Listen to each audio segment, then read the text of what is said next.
Mr. Holness, Dr. Clarke, Dr. Chang, Mr. Montague, Mr. Shaw, Mr. Samuda, Ms. Grange, Mrs. Williams, Mrs. Malawu-Fort, Dr. Tufton, Mr. McKenzie, Mr. Chuck, Mr. Vaz, Mr. Warmington, Mr. Hutchinson, Mr. Charles, Mr. Terry Long, Ms. Smith, Mr. Main, Dr. Dunn, Mrs. Cuthbert Flynn, Mr. Morgan, Mr. Davis, Mr. Brown, Dr. Brown Burke, Dr. Charles, Mr. Chin, Mr. Clarke, Mr. Cousins,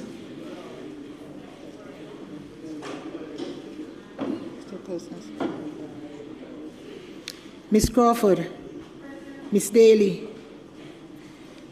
Ms. Davis, Mr. Golding, Mr. Graham, Mr. Green, Dr. Guy, Ms. Hamilton, Ms. Hanna, Mr. Henriquez, Mr. Henry, Mr. Hilton, Mr. Jackson, Mr. Lawrence, Ms. Lee, Mr. Miller, Ms. Morrison, Mrs. Nita Garvey, Mr. Paulwell, Mr. Phillips, Dr. Phillips, Mr. Robertson, Mr. Robinson, Mr. Sibbles, Mr. Slowly, Mrs. Vaz, Dr. Wheatley, Mr. Williams, Mr. Wilson, Mr. Witter, Mr. Wright.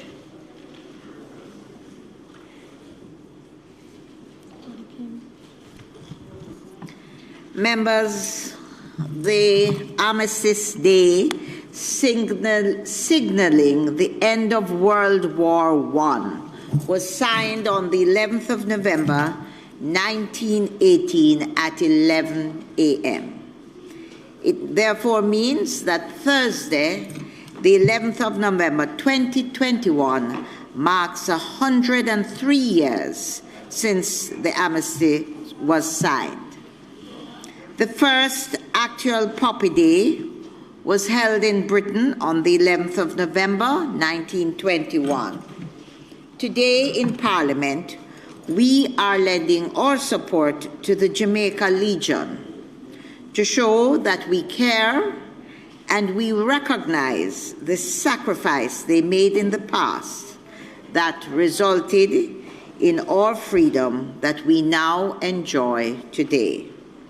The Jamaica Legion representative is here with us, and he is retired Regimental Sergeant Major W.O.1 Martin Spaulding of the Jamaica Defense Force, and he's here this afternoon to take us through the drills.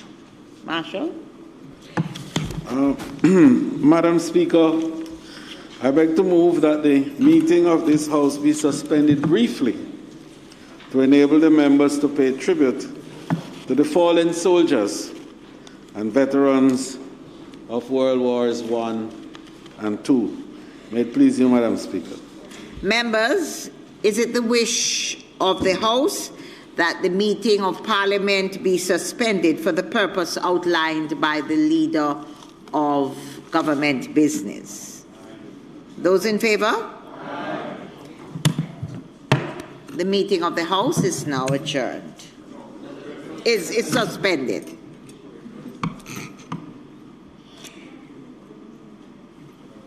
Members, I will now invite us all to rise.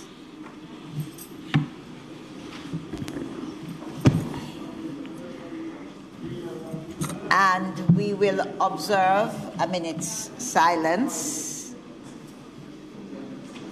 Lord, God of hosts, be with us yet, lest we forget.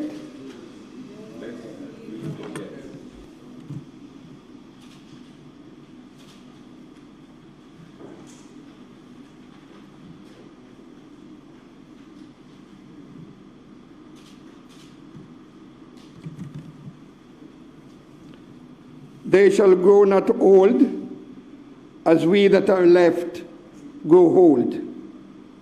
Age shall not weary them, nor the years condemn. At the going down of the sun and in the morning, we will remember them. We will remember them.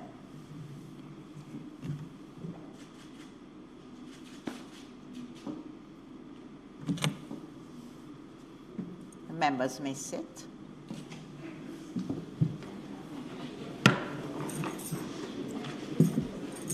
I want, on behalf of all of us present in this house, to thank the sergeant for taking us through this exercise this afternoon in remembrance of the soldiers who fought for the freedoms that we now enjoy. Thank you ever so much.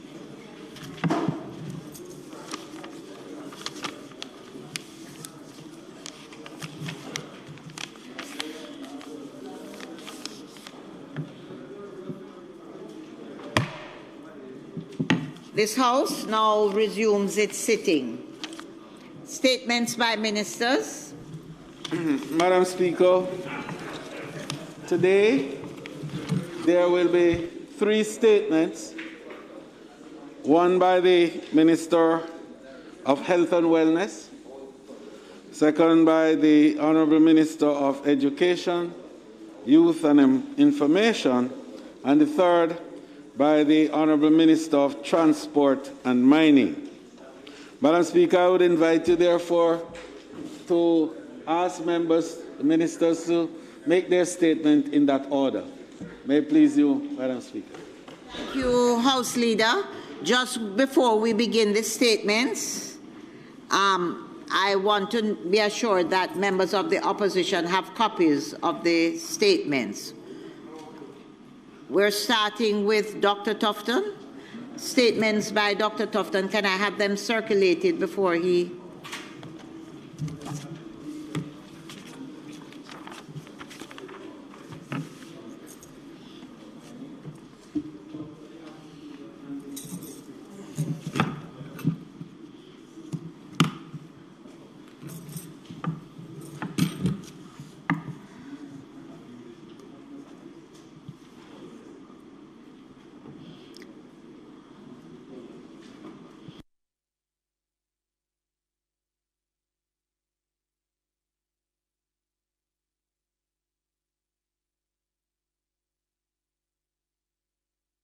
Thank you. Thank you very much, Madam Speaker and colleagues. Madam Speaker, I rise to update this Honourable House and to give clarity on the area of COVID-19 test kits in Jamaica. Madam Speaker, we have noted that recent reports in the media have suggested that only COVID-19 test kits approved by the World Health Organization, WHO, were allowed in country. I wish, Madam Speaker, to begin by reminding this Honourable House that the Ministry of Health and Wellness is mandated under the Food and Drug Act 1964 to regulate health care products to include medical devices through product registration and a permit process. Subsequent to a Cabinet decision in October 2020, approval was granted for the issuing of permits of COVID-19 test kits approved by the WHO as part of the overall strategy for the response to the COVID-19 pandemic. This was also, Madam Speaker, reflected in the Disaster Risk Management Act, the Disaster Risk Management Enforcement Measures number 15 order in 2020.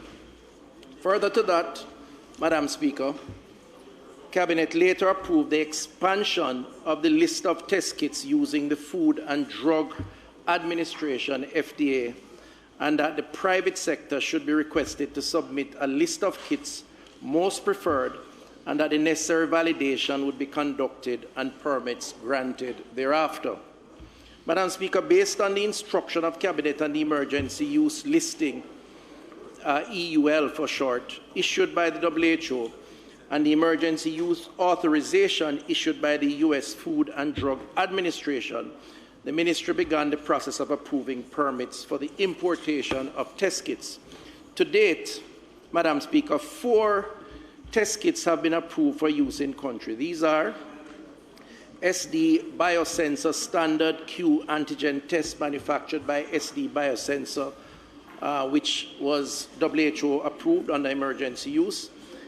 Secondly, CareStat COVID-19 antigen test kits manufactured by Access Bio Incorporated USA, awarded US FDA emergency use authorization.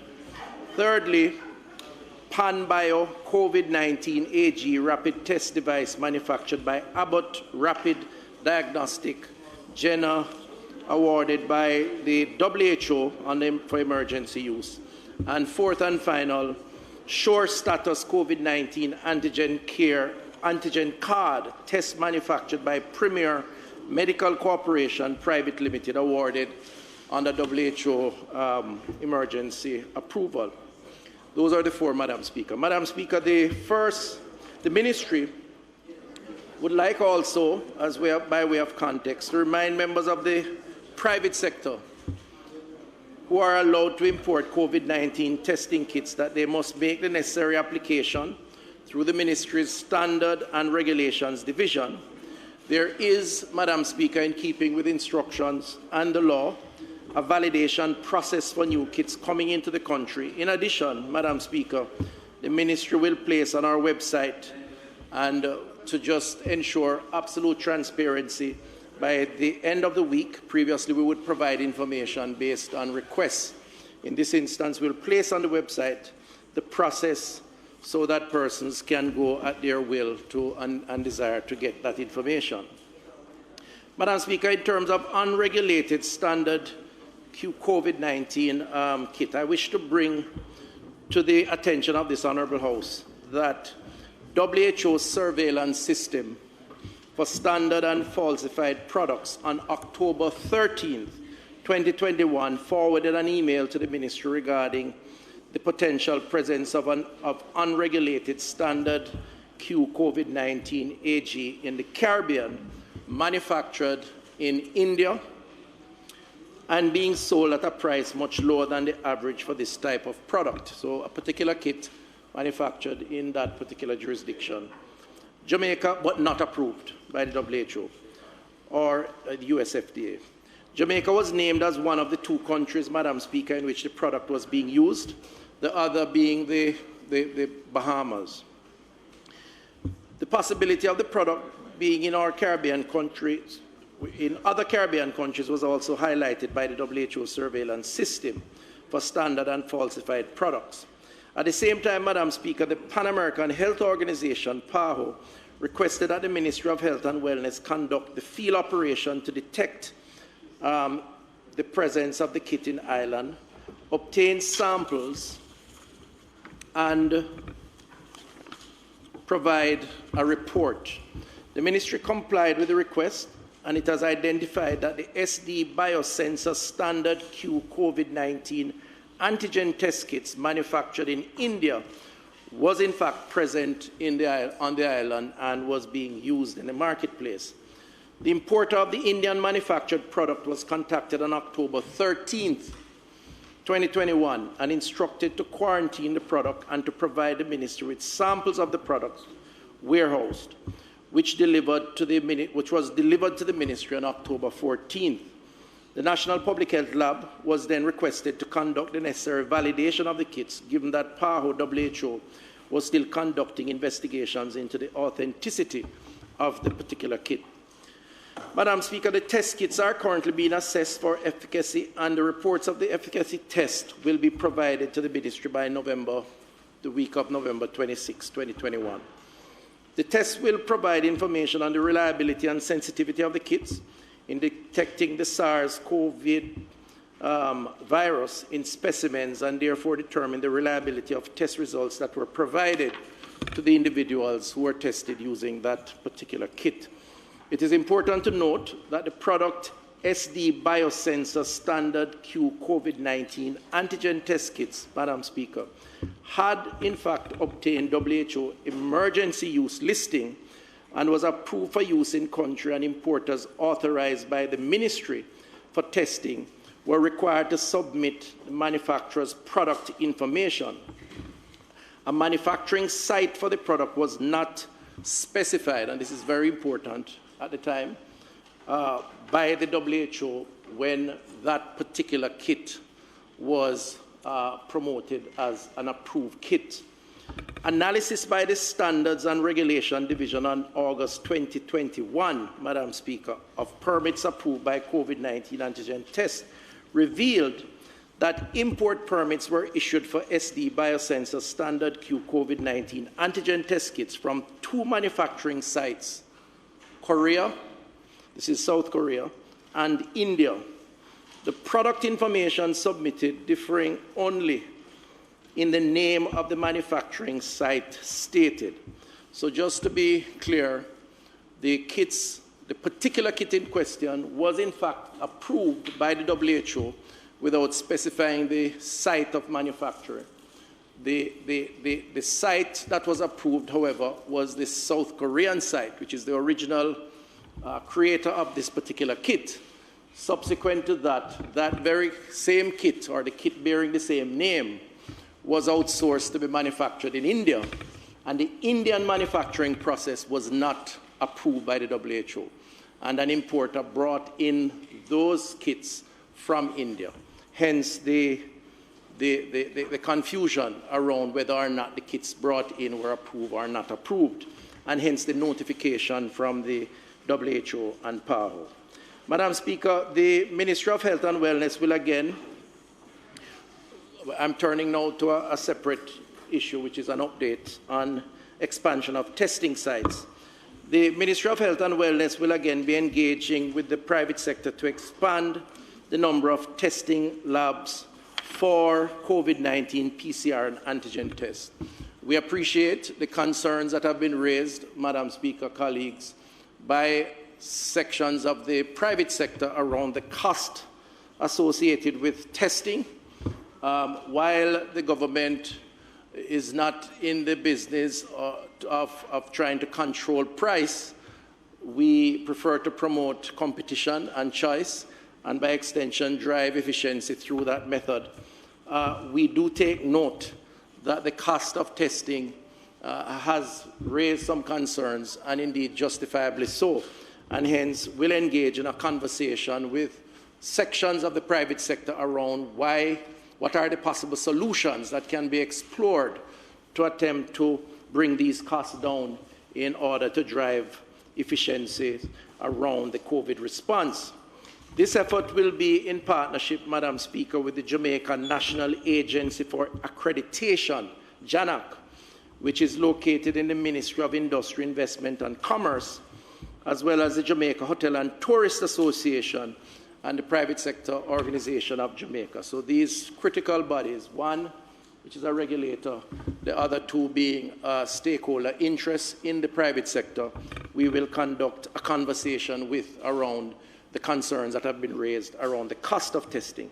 The first step in this approach is the validation of test kits that are to be used in country. And again, very important, Madam Speaker, to note that we are bound by law. So it's not, we have to ensure that the kits go through a process when an application is lodged. We can't usurp that process, otherwise we would be obviously not following through on what the law requires. Already the ministry has expanded the possible number of kits, both antigen and PCR, that can be validated for use in country. It is now the responsibility of importers to apply to the Standard and Regulations Division of the Ministry of Health and Wellness to have the kits validated and approved for importation. And we want to urge the private sector to take advantage of that opportunity. Apply to standards and regulation, and we will certainly consider and try to be as efficient as possible in that consideration. The process of approval includes the following steps: submit the application for consideration with medical devices application with all required attachment and fees. The samples of the kits are submitted to the National Public Health Lab for validation, which an assessment of the performance of the kits for detecting the virus. That assessment will take place. Once the product has been found to be effective in so doing and safe and of good quality and all the regulatory requirements met, the product is then registered for use in market. A registration certificate is issued to the applicant. The applicant will then be required to apply for the import permit using the import permit application form, which is submitted to the Pharmaceutical and Regulatory Affairs branch. And once the permit has been issued, the applicant can proceed to the Jamaica Customs Department to conduct their transaction of importing and distribution for use, these kits. Madam Speaker, these steps are for the approval of the kits only. However, the approval and authorization process of labs to use these kits will be facilitated by existing processes outlined through JANAC and will utilize the ISO 15189 accreditation to medical labs and ISO IEC 17025 accreditation to labs offering testing and calibration services. Again, I say, Madam Speaker, we outlined the process of the certification, if you will, the use of the kits as it relates to the labs. And there have been some concerns expressed about the cost of the kits as opposed to the cost of the lab services. And, you know, we are attempting to expand again in the interest of competition and market option the number of labs offering the services. 15 labs, Madam Speaker, are currently being assessed. 10 are at an advanced stage of accreditation to conduct COVID-19 testing in the population, and these labs will join the current cadre of testing sites, which includes 12 labs currently doing antigen tests. 12 labs have been approved, private sector labs. 7 private sector or labs that are doing PCR testing, and 1 for a collection center reference site. So if we add the 10 or 15 to the 12 that is there, then clearly we would have doubled the numbers, and we're working assiduously to try and get those approved and operational.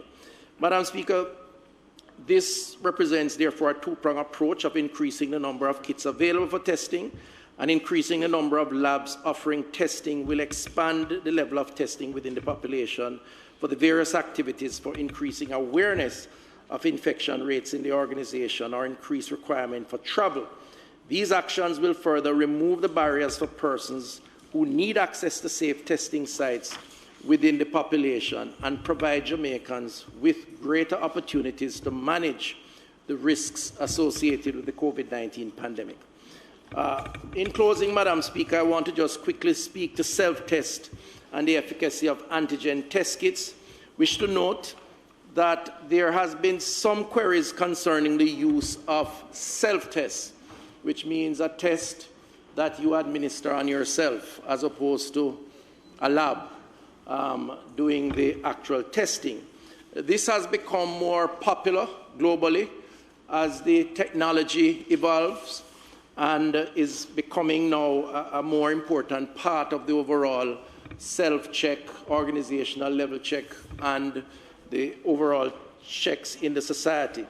The Ministry will review the information that is available, and I've had meetings with the critical technocrats within the Ministry, and this discussion will be expanded to the discussion with our critical stakeholders mentioned earlier, with the intention of assessing and hopefully allowing for the introduction sooner rather than later these self-test kits for personal use and firm-level surveillance or monitoring.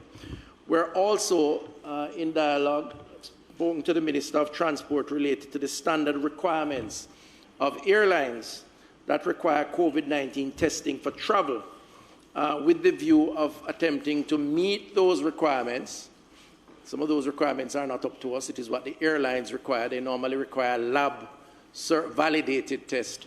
To the extent that we can make the process more efficient and less expensive, then we will pursue that, and I'll work with the Minister of Transport on that.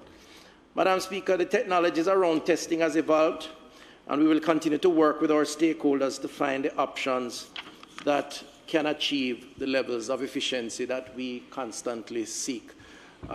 Madam Speaker, I have made the statement to provide a broader report around testing, but in making the statement, I have tried to respond to the questions that are contained on question 13 from my opposite, Member Guy, and I am prepared to table the answers to those questions or expand on them when that time comes. Otherwise, I will just table those questions, which are pretty much a repetition of what I've said here. Thank you.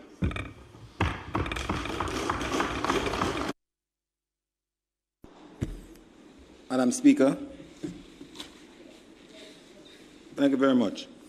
Madam Speaker, I'd like to thank the Honourable Minister for the answers to the questions, or to the answers or to the statements, which indeed have given answers to some of the questions that I've asked on the question paper. However, his statement has provided more questions than real answers, Madam Speaker, because there are a few questions that arise as a consequence of the statement here.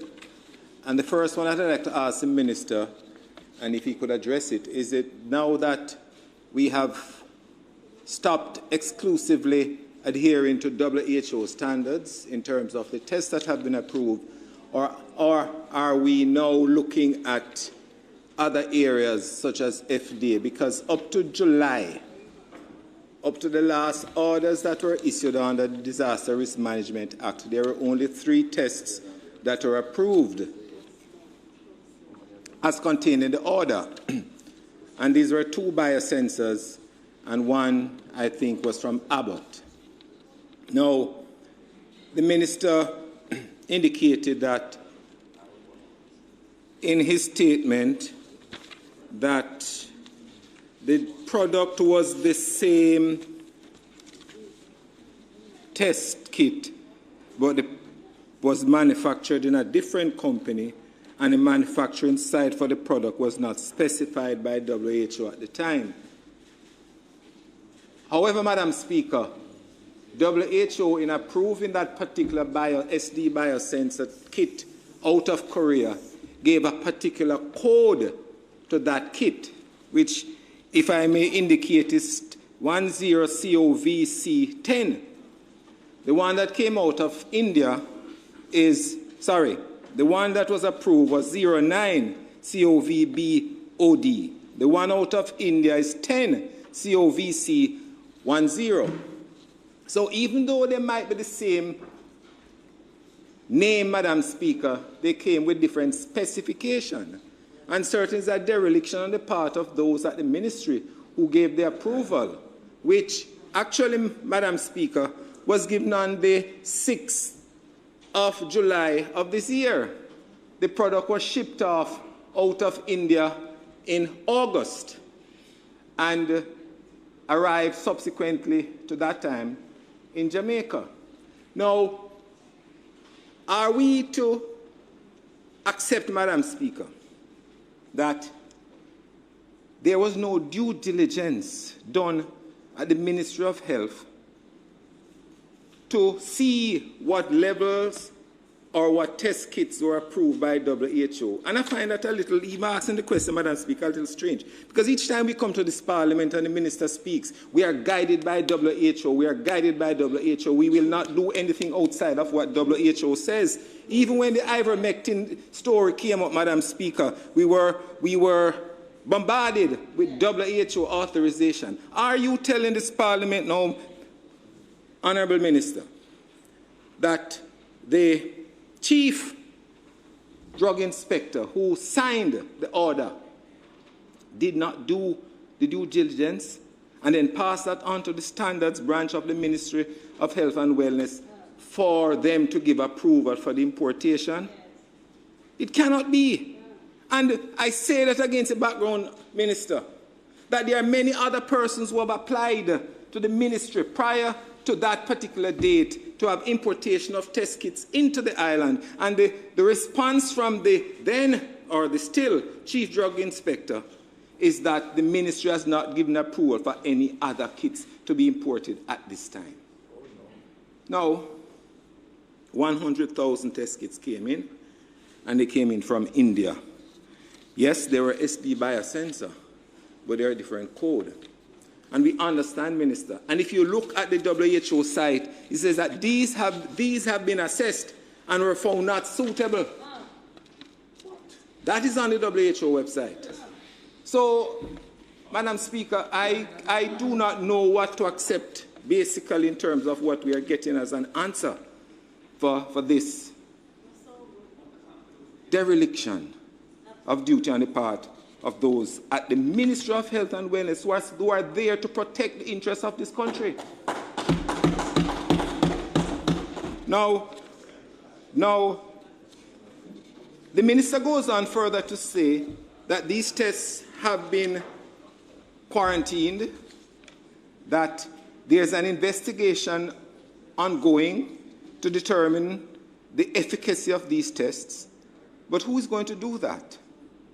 Because if we are so wedded to WHO for them to tell us exactly which test to utilize, then who is going to do that testing? And further, as you have correctly said, Minister, it compromises those test results that have been issued between the time those test kits came in August and the time the ministry found out almost 2 months later to say that these kits are substandard. They have not reached WHO approval. How many persons pass through the system utilizing those tests, and the results, we're not certain what they are? Now, the unused ones, I think the minister has said that they're quarantined and they'll be investigated.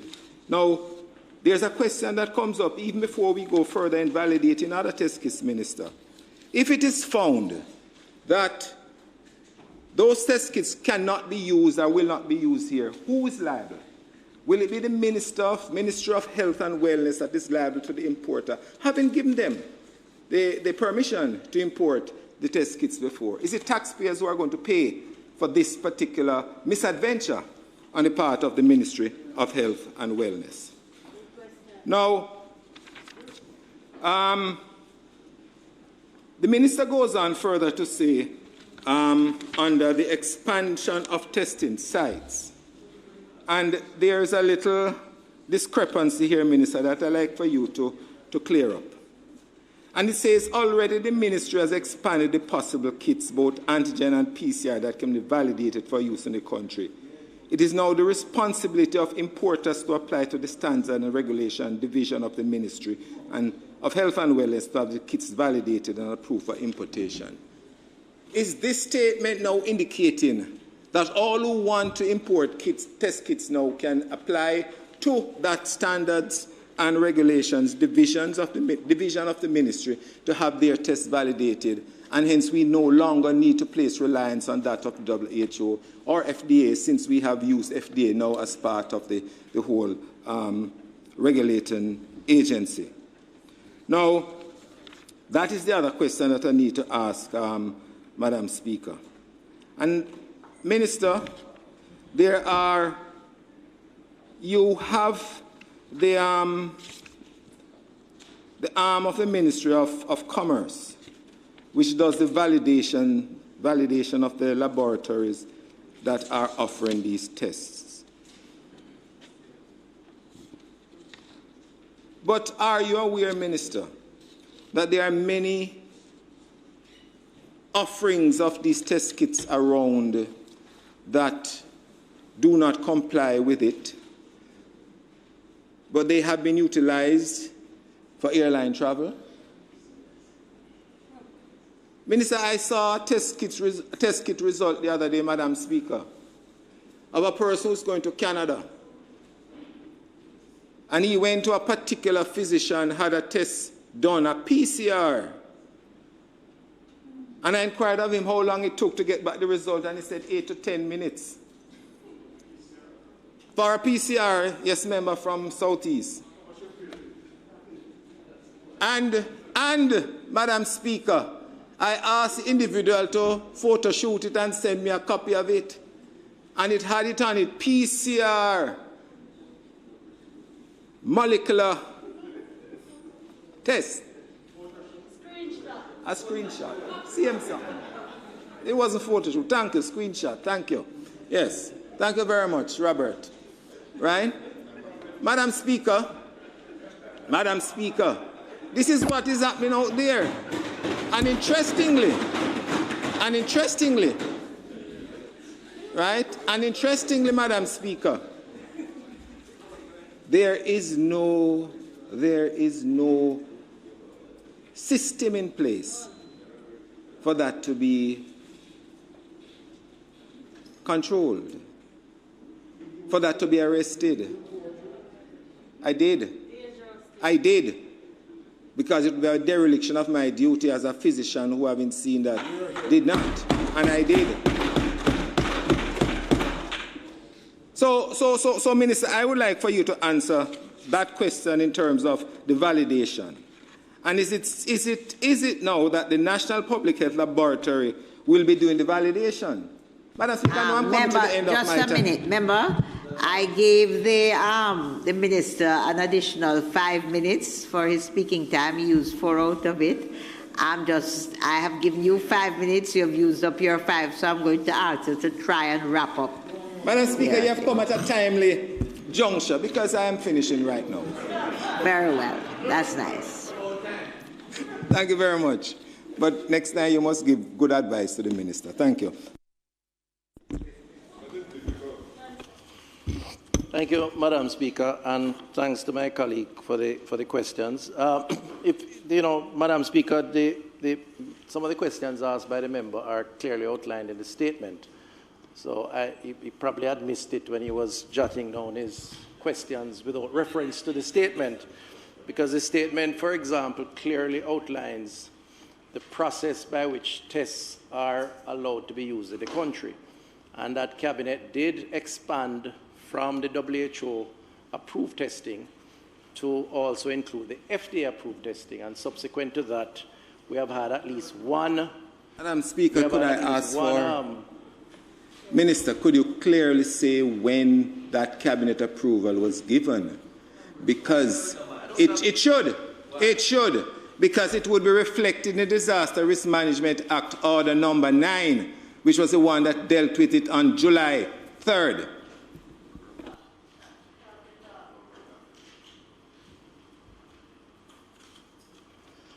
Madam Speaker, I don't want to be like the member and determine when Cabinet took a decision if I don't have the date in front of me.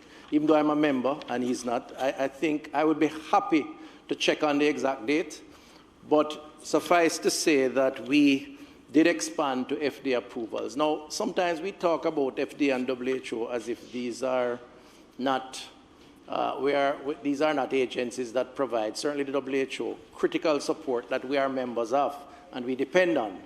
And I think we need to remind the country that while we always check and recheck for our own purposes and contextualize that around the policies that we pursue for our challenges, we do have to rely on these entities that have a much broader base of expertise.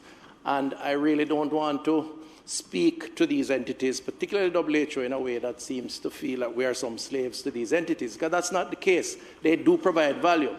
Having said that, Madam Speaker, to my colleague, when these tests are approved by these entities, we also, in the process, as outlined in my statement, do validation exercises on these tests so that we are also comfortable.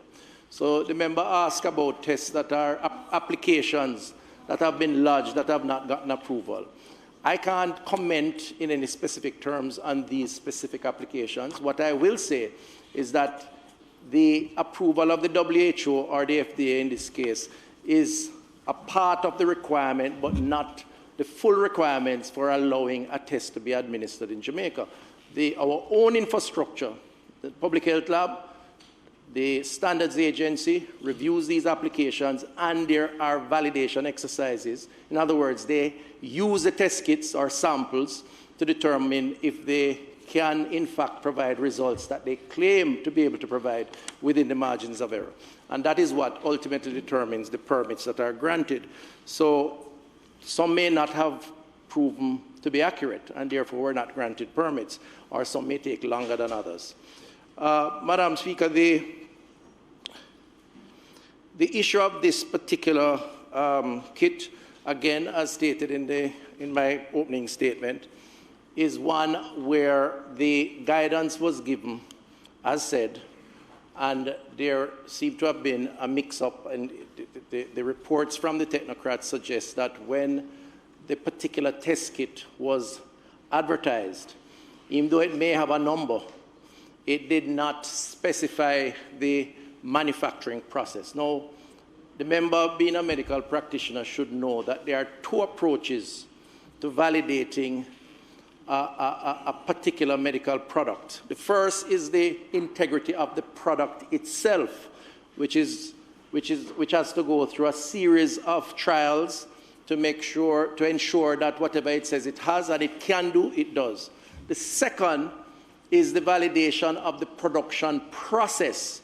So wherever it is being produced, you have to ensure that that process can in fact function with consistency, so it does not deviate from or alter the product itself when it is completed. So in this instance, the South Korean manufacturing base obviously was inspected and approved, validated. Then the product was outsourced for that market, the Indian market. And what the WHO said, at least initially, is that that particular production facility was not validated. In other words, the product is not validated until you validate not just the product, but the production process. The team at the ministry have said that they assumed, and maybe it's a wrong word, maybe they should not assume, but for whatever reason, they allowed the importation of those test kits from the other jurisdiction, even while they allowed it also from the South Korean jurisdiction. And upon learning of that, they took the actions to recall and to now engage in a testing process. I am not going to second guess what the results of that process will be. The member is suggesting that already we need to engage in discussions around, who stands liability and who is to pay back for the testing and so on. My approach, member, is to allow the process to take its course based on the results of those validation exercises which is now taking place. Then we will have a conversation as to whether or not there is any need for any follow-up action. Madam Speaker, thank you. Could I have a follow-up, Madam Speaker? Thank you. Minister, I hear you, but could you answer this particular one? The WHO specifically said that correction to the warning added in version as read, standard COVID-19 control product, code 10 COV-C10 was assessed and found not acceptable. That's a product. There was no indication from WHO about the production site. Now, are we going to, in doing our own, as country, doing our own assessment of the test kit, still going to rely on WHO's approval to determine whether it can be utilized in this country?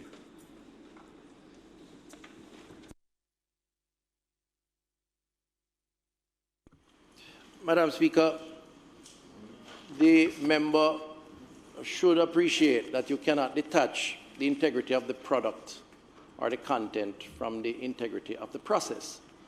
And if the process is flawed, then it's quite fair for a generalized comment to say that the product can't be trusted sufficiently based on their assessment.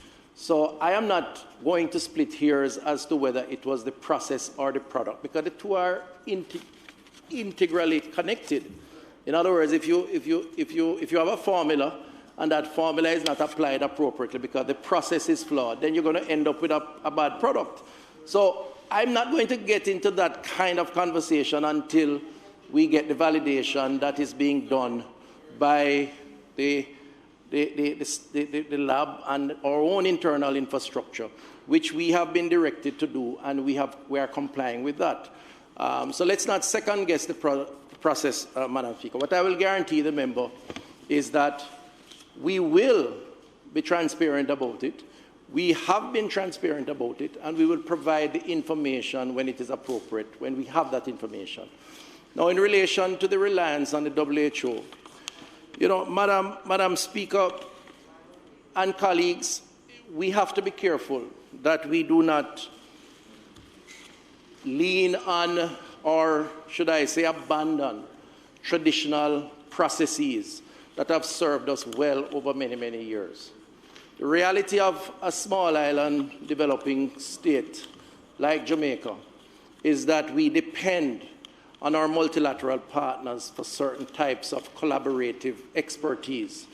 Our immunization program, which remember is fully aware of as a medical practitioner, has depended largely on that type of collaboration. For us now to abandon the process, either because it suits us or because it is politically expedient to push for that kind of redirection, would, to my mind, be irresponsible. You have a process that has worked for you, and you must be guided by that process. Now, it is not that you're a slave to that process either, because you have your own internal infrastructure that does extensive work once you get that initial screening. But that screening process has worked, and we should not abandon it or discredit it because it suits us at a particular point in time. And I'd urge the member not to do that. Thank you. The greatest of respects, Minister, you have not answered the question. Question is, even though you're going to do your own internal validation here in country, will we still await the approval of WHO to determine whether the test kits can be utilized in country? Generally, or the particular test kit? This particular test kit, Madam Speaker, has been withdrawn from the market, and we will do the validation exercise to determine what the status of accuracy and effectiveness is, and we will not consider the kit being available unless the situation changes with the WHO's recommendation. Absolutely. Thank you. Thank you very much. Members? Yes, Madam Speaker, I have a question for the Minister. Madam Speaker, through you, Minister, you indicate, well, I believe that there was 100,000 of these test kits that were imported, and you've indicated that on October the 13th, which was a few months apparently after they were brought in, you received this advice, and the importer was instructed to quarantine the products, and samples have been provided for testing. Could you say how many of the test kits were actually used and what the remaining stock that the importer has is? So we have an idea, given that the WHO has indicated that they don't consider them to be safe.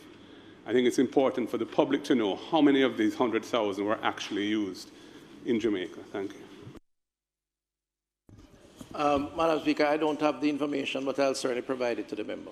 Thank you. Very well. Thank you very much. Madam Speaker, I'm going to ask you to be brief with the question in keeping with the standing orders this morning. I have given both the Minister and the opposition spokesperson, extra time. So I'm going to ask you to hold it tight.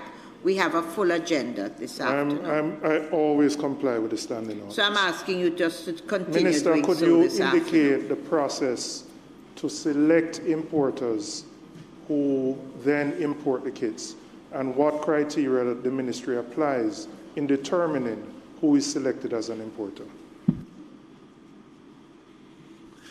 We don't determine who the importer is, Madam Speaker. The requests or applications are lodged at the standards agency within the ministry, as outlined in the statement, and the process triggers, that application or applicant triggers a particular process, working, of course, with the public health lab.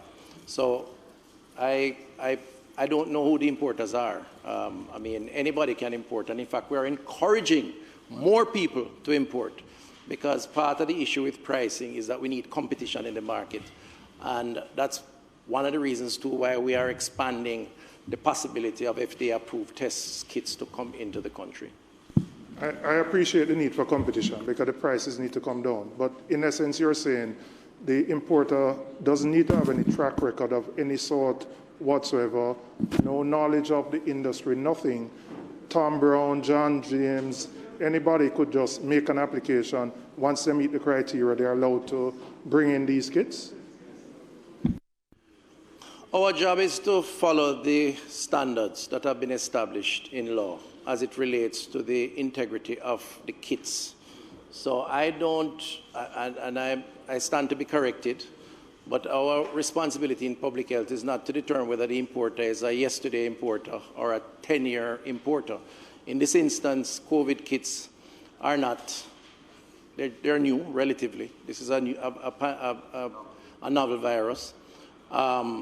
I don't know if the persons or entities that have applied for importation have a track record for other types of testing kits. I don't have any idea. Our job is to deal with the integrity of the kit itself and to ensure that the consumers get what they're paying for and it produces the results that it claims.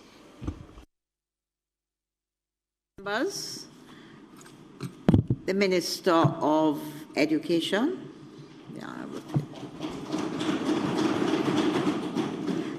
Please ensure that the members have a copy of your presentation before you start.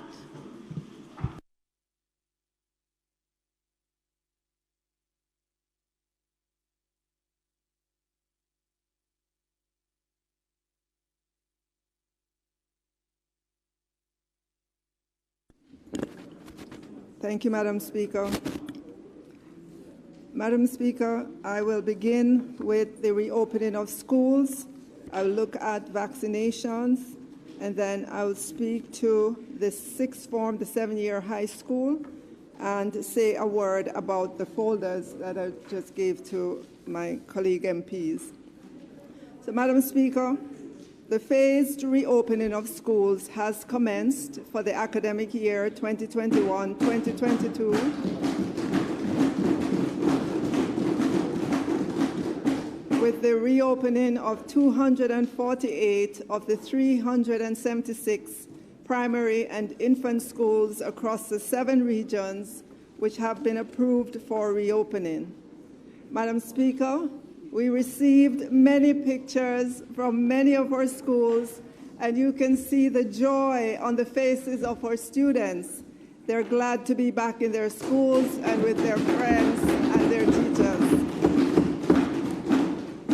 The reports from all regions indicate the majority of schools opened without any issues. Those that experienced challenges were mostly as a result of heavy rain and flooding in Region 4, which consists of St. James, Hanover, and Westmoreland. One school, Planters Hall Primary, reported lack of electricity, which impacted its water pumps and so had to push back its opening.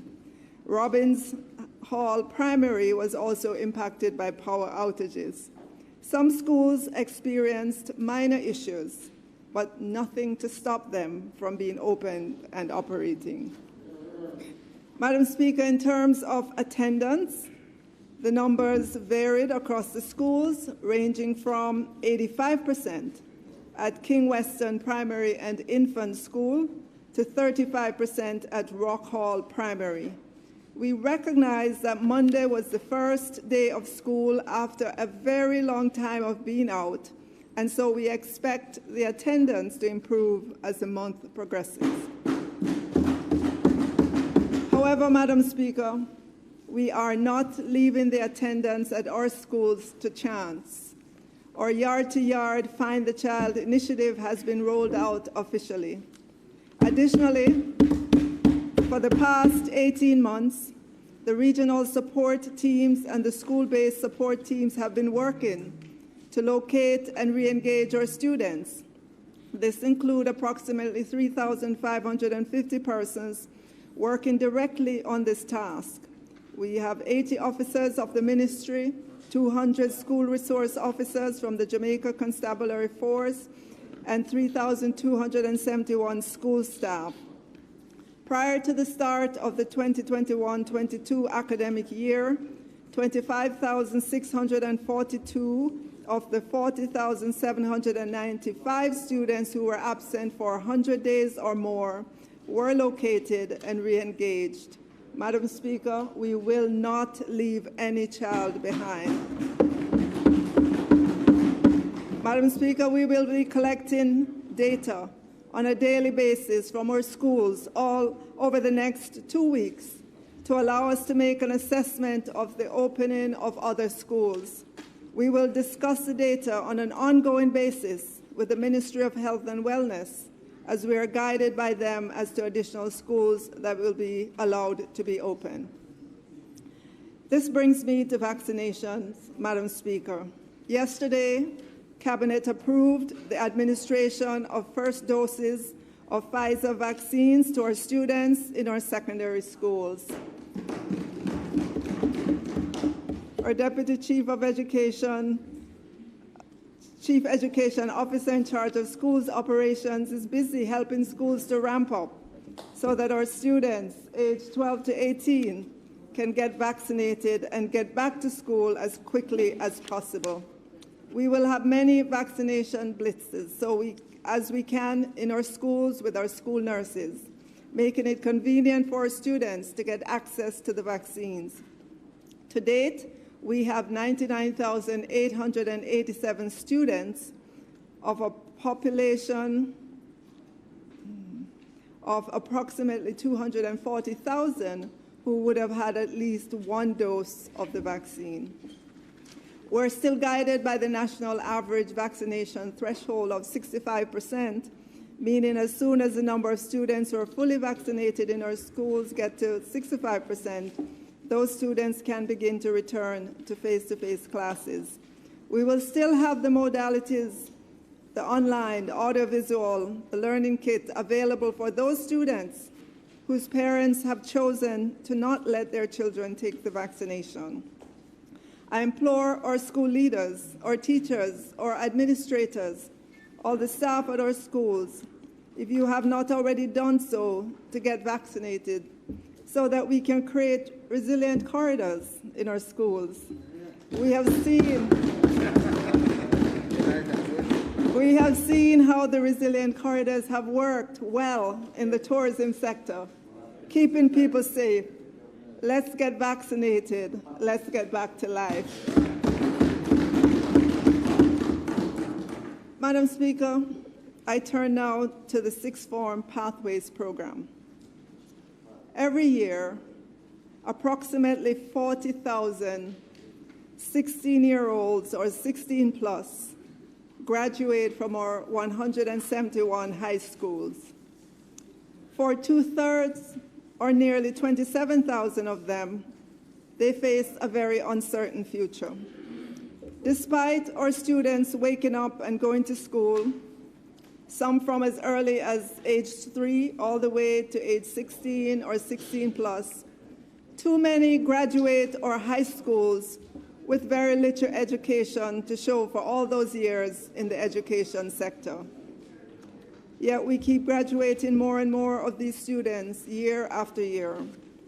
They're not trained enough to find meaningful work that will pay them wages to allow them to begin thinking about home ownership or travel. They don't have the skills to start a meaningful business that would sustain itself over a long period of time. And they don't have the qualification to pursue higher education at our tertiary institutions. Must we continue to let those students wander around our nation uncertain of their future?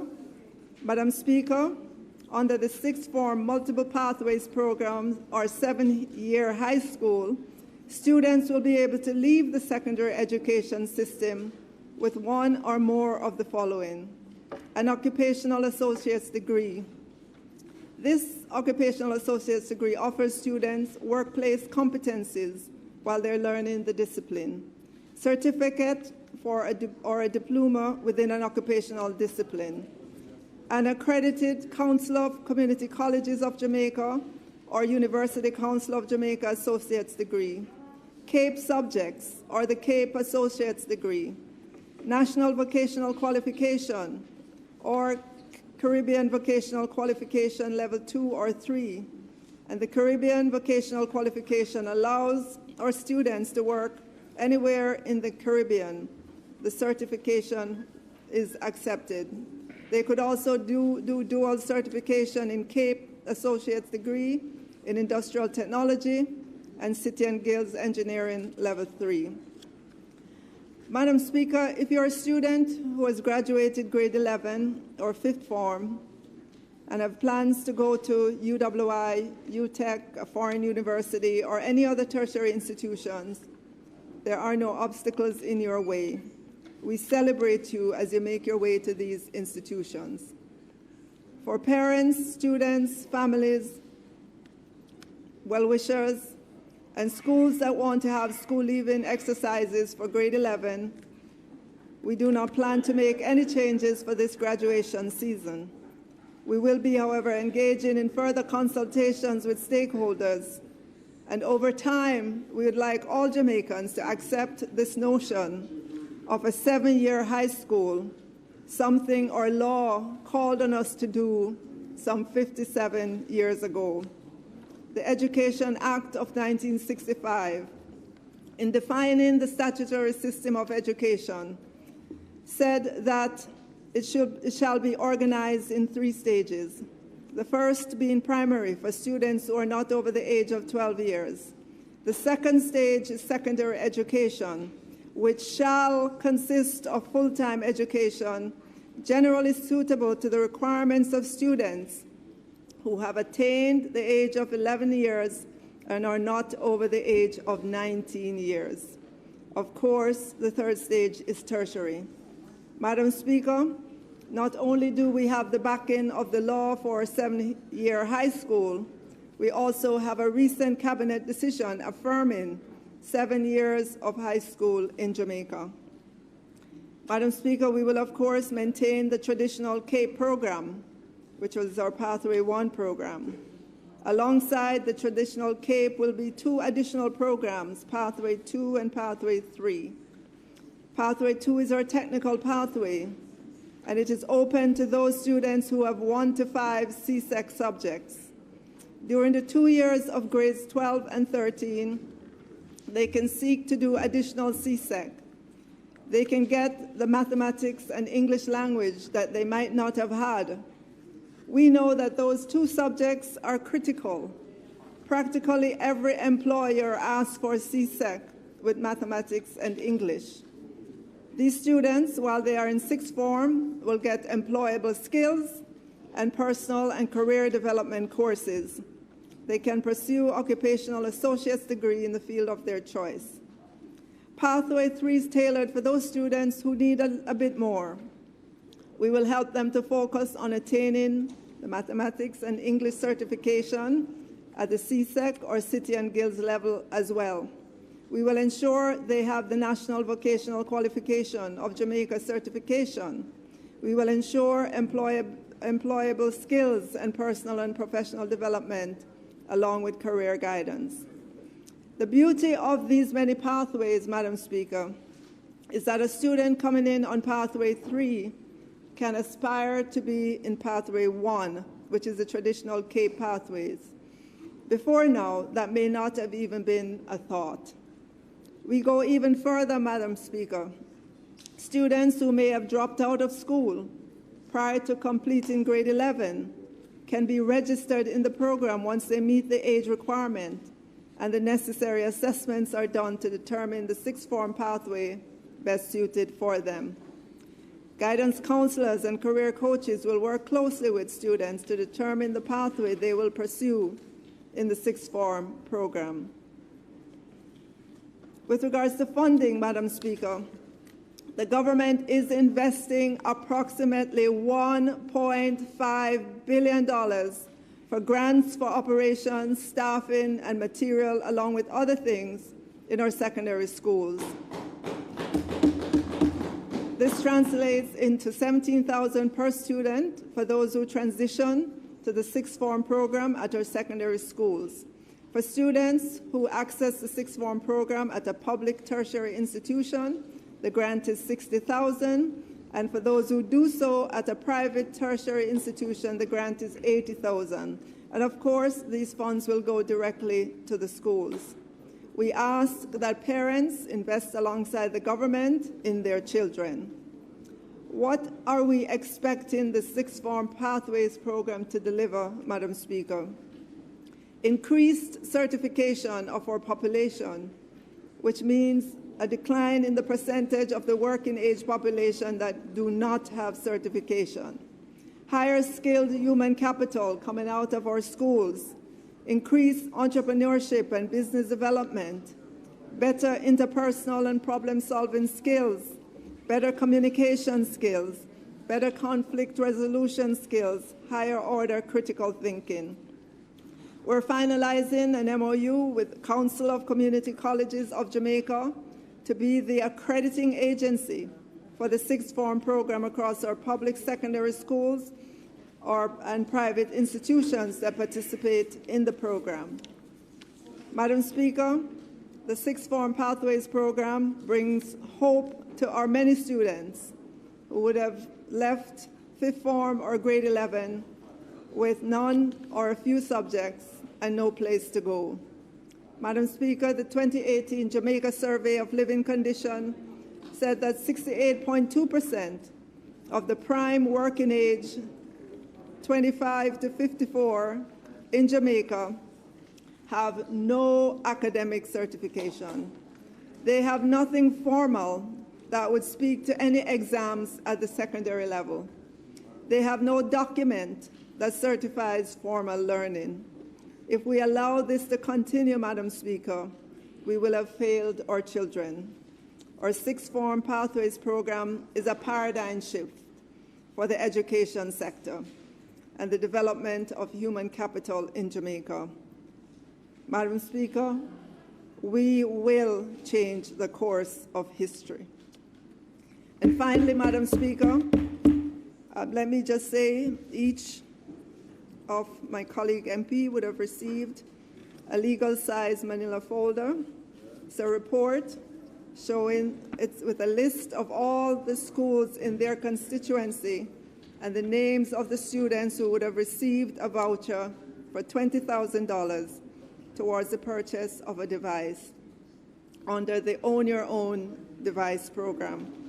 The report lists those persons who received the voucher and have redeemed the voucher and those who have not redeemed. We've given you the phone numbers so that you can be in touch with those parents who have not yet redeemed their vouchers so that they can be guided. We would not want them to lose this benefit, and there is an expiration date of, I believe, by the end of this year, by the end of December, these vouchers would expire. So we're asking you to be in touch with them, to alert them to this benefit that exists for them. Thank you, Madam Speaker.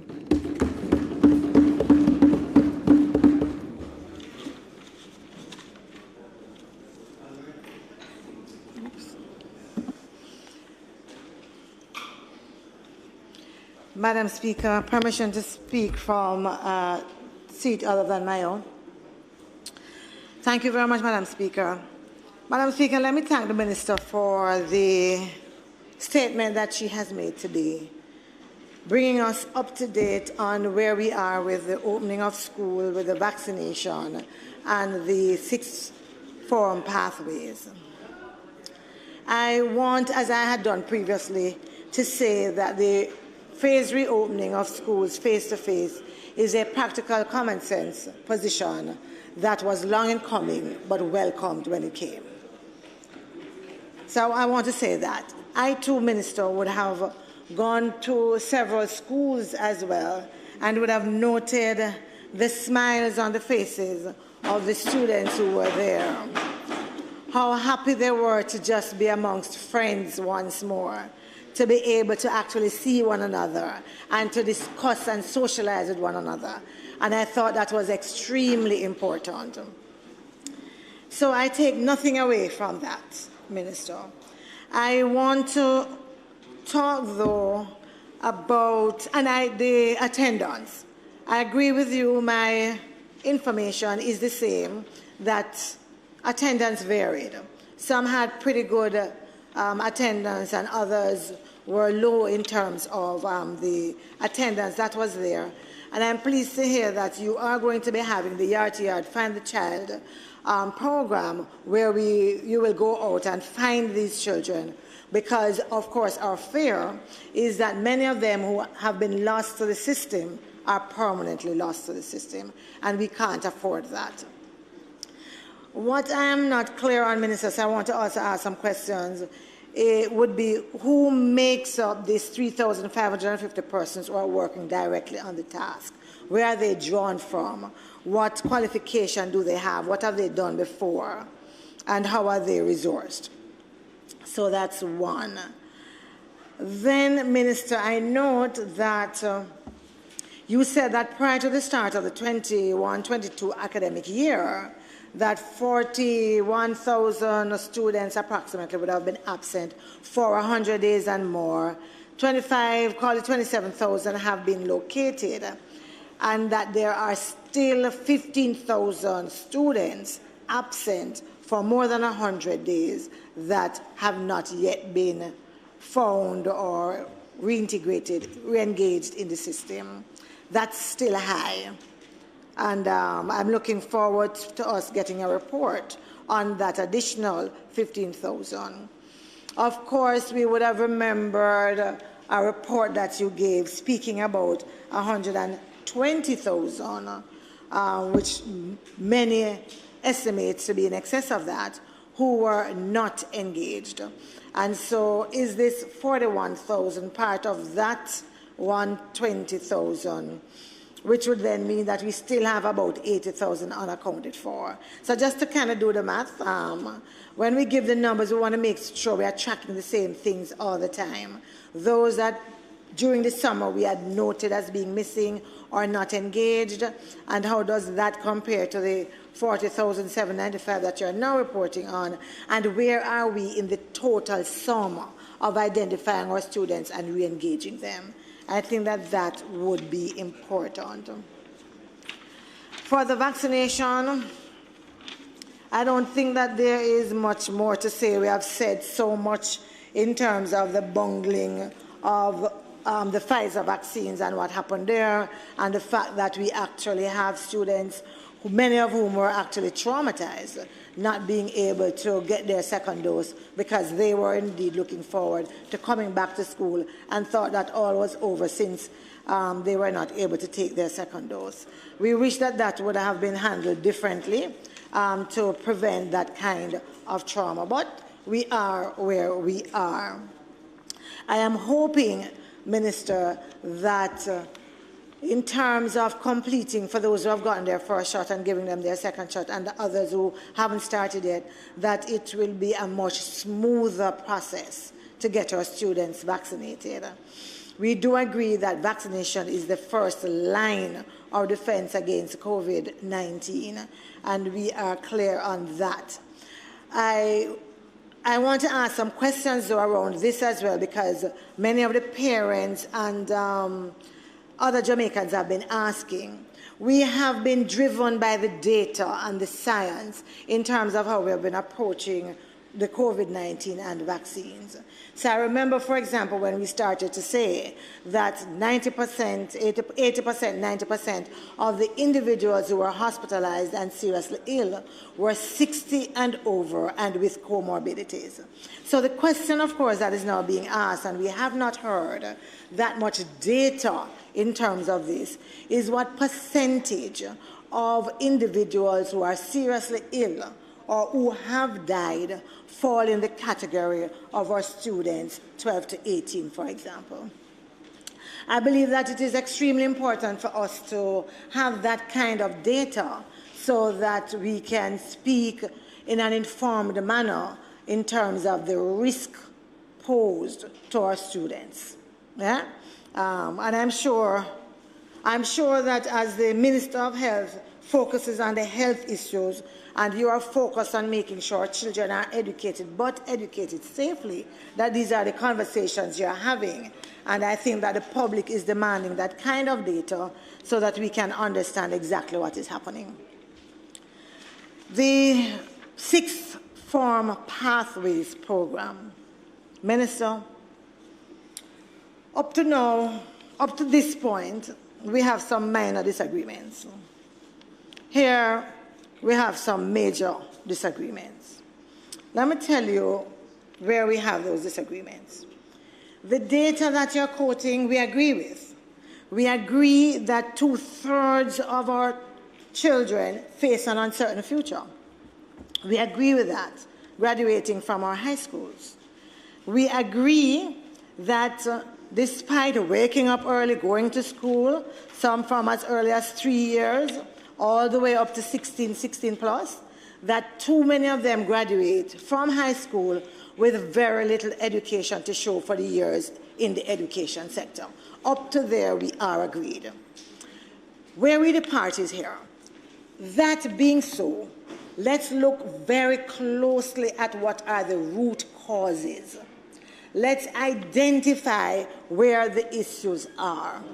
From all that we have seen, we know that more needs to be done in the early childhood education sector to make sure that we lay a proper foundation. Then we also know that in that sector K through 6, that we should be able during that period to identify a number of the challenges being faced by our students such that by the time they get to grade 6 and are ready to transition to the secondary schools, most of those problems we are attending to.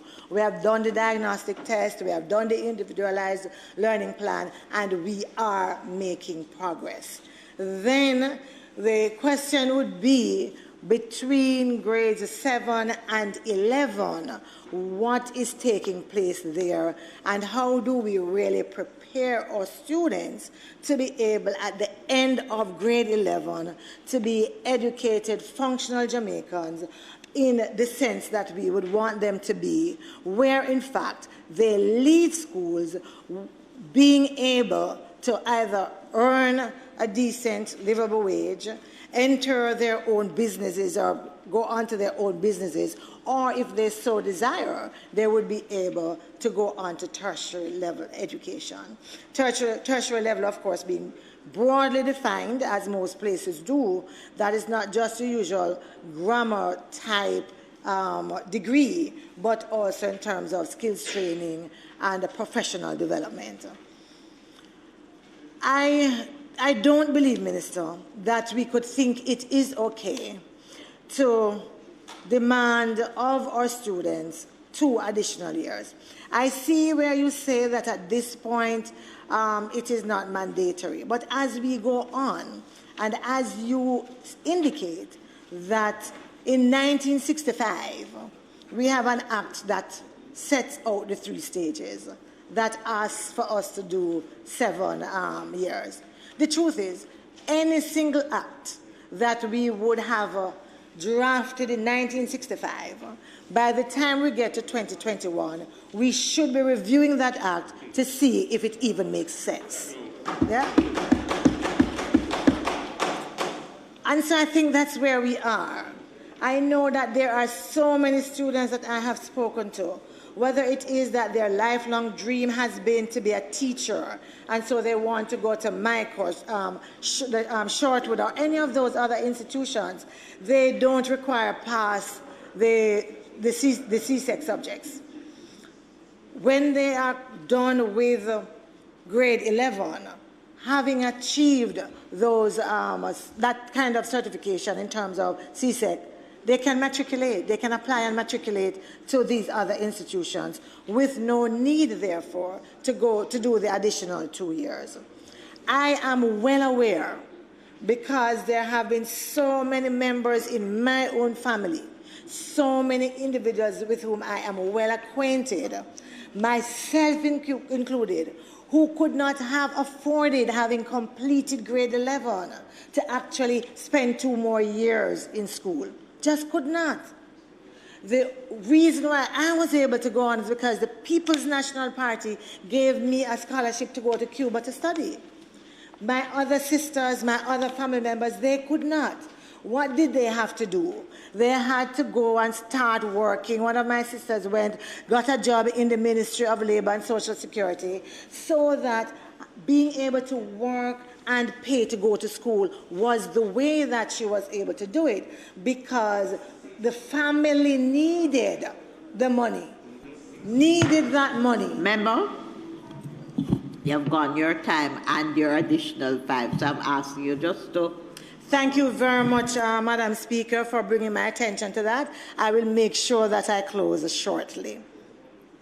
The point I'm making is that we need to ensure that all our children have these choices. And we also need to fix K through 11 before we begin to talk about the 2 additional years. Also, I find it unconscionable that for students who remain in the high schools, we believe that $17,000, and I think PATH is $19,000 or something like that, that is okay for them to do the 2 additional years. But if these same students are placed in an institution, is $60,000, $80,000. Something doesn't add up there. It seems to me that what we are doing is underfunding the high schools, and that we are putting the money in those tertiary institutions to the detriment of the high schools. So I'm very, very concerned about that. Minister, thank you. Let me make sure I have left that. Thank you for the report you have given on the on your own device. And we will look at that. But I think that many parents, and I know certainly many members of our parliament, are still asking the question about the 100 tablets for which we signed up persons and who are expecting to have those tablets in their possession. So please let us know what's happening there. Thank you very much. Thank you, Member, for all those questions. And I'll try to move through them quickly. You asked, with regards to the vaccination, what percentage of children are critically ill or would have died because of COVID. I know the Minister is checking. He'll get that information for you. All right. So in terms of the 7 years of high school and your critique that we should be focusing on early childhood and primary schools. Right. The short answer is we are. So the education system has a root, which you say, which is the early childhood sector, has the trunk and the branches, right? So at the early childhood sector, and I thank you for giving me the opportunity to expand on this and to let Jamaicans understand. We are, first of all, we are ensuring going forward that our children get assessed at age 4 so that we understand where they are in terms of early literacy and early numeracy, and in terms of their behavior, their behavioral, makeup. And then we have age 5 in which to make that intervention so that by the time they show up at the primary school at age 6, they will be more ready. Additionally, we are modernizing the early childhood sector, meaning the government is putting in more investment to ensure that we have more government infant schools or infant departments with trained practitioners in our schools. But at the same time, we do provide some support for basic schools, which are private institutions. We provide some support in terms of having a trained practitioner in many of our basic schools. So we are working at the root.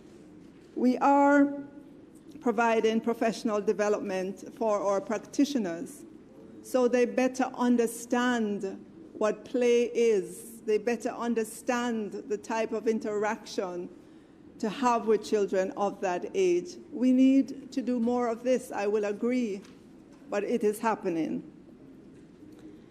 In our primary schools, we've taken note of our primary schools as well.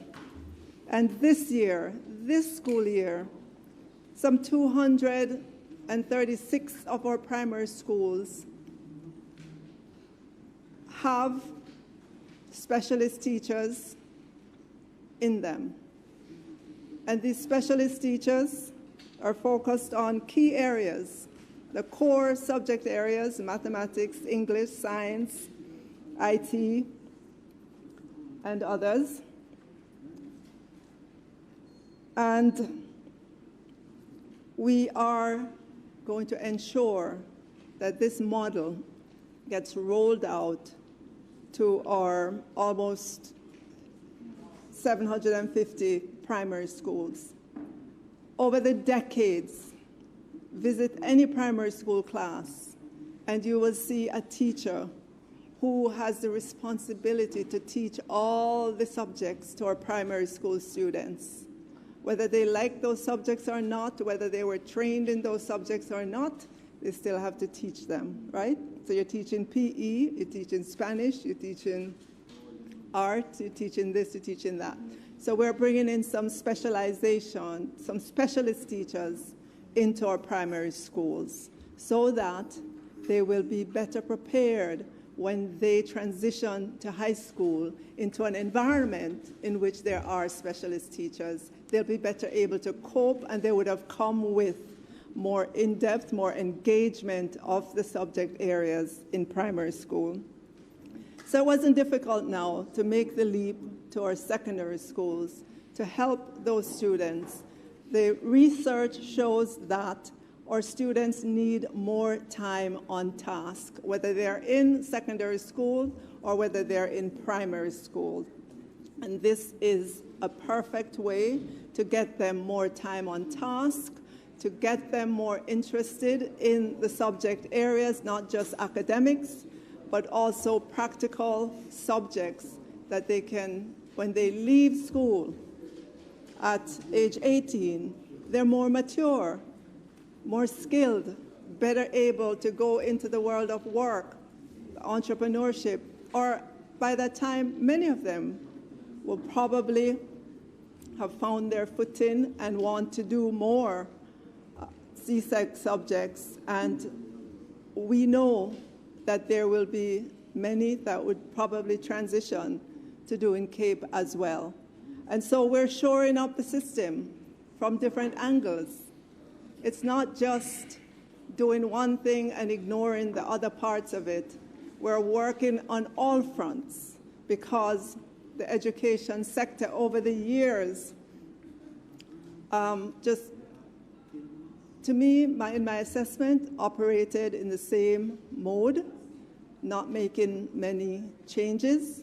But these are flagship changes that we are making this school year that we believe will have a paradigm shift in education. Thank you.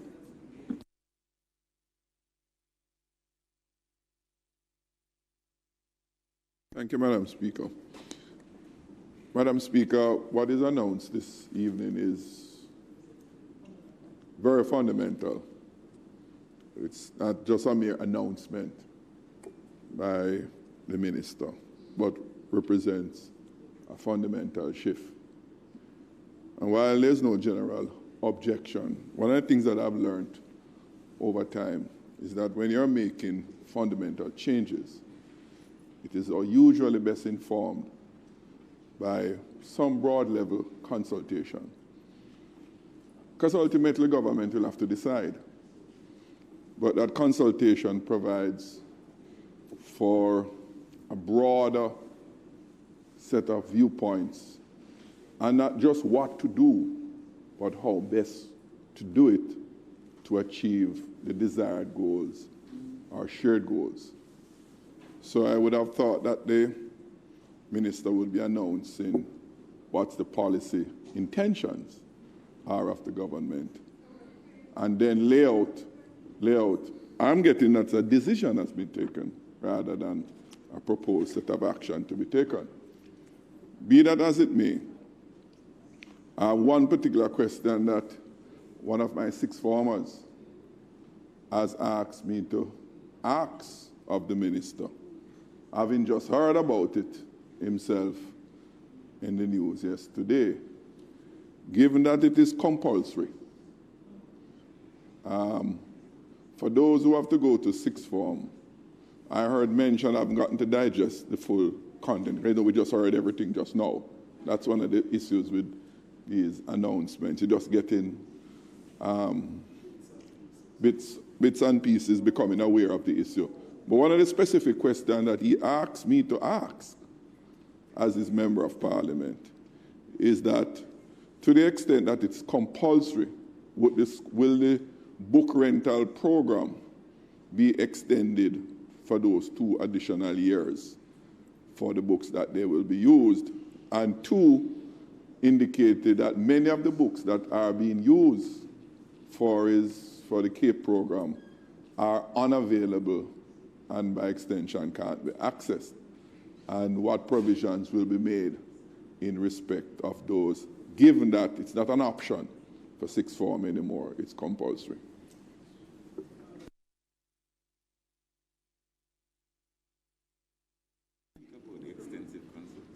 All right, thank you, Member.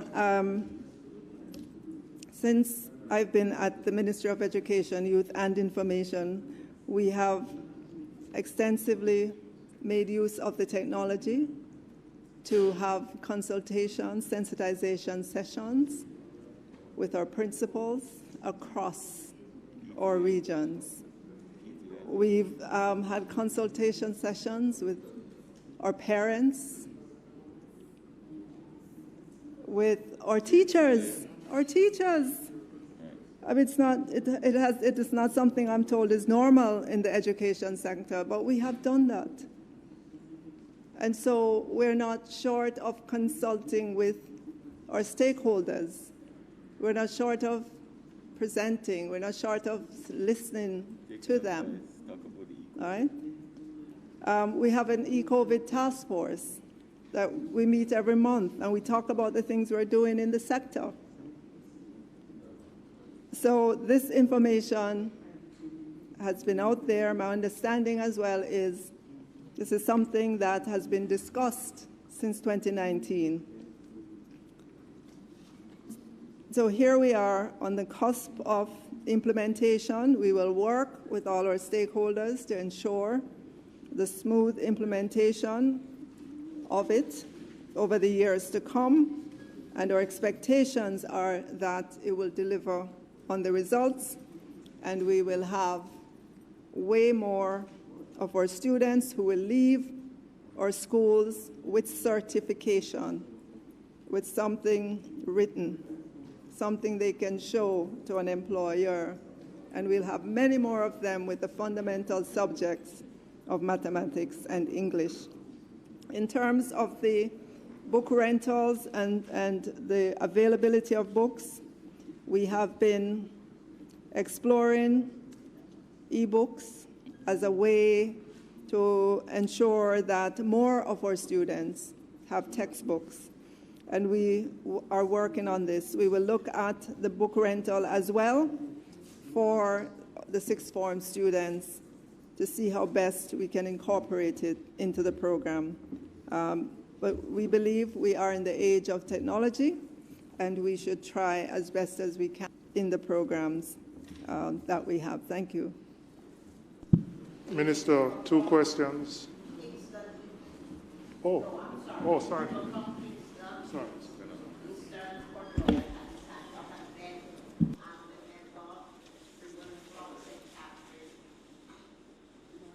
Yes.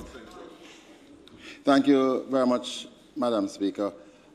Minister, you just mentioned in response to the question raised by my colleague from St. Catherine South that there has been consultations on this matter with stakeholders.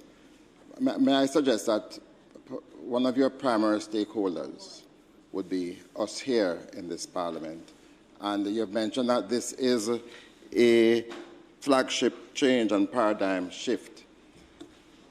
It has caught many of us unawares and by surprise. And it might be very useful, even at this late stage, Minister, to engage your colleagues inside here in a proper discussion on the plans for this path-breaking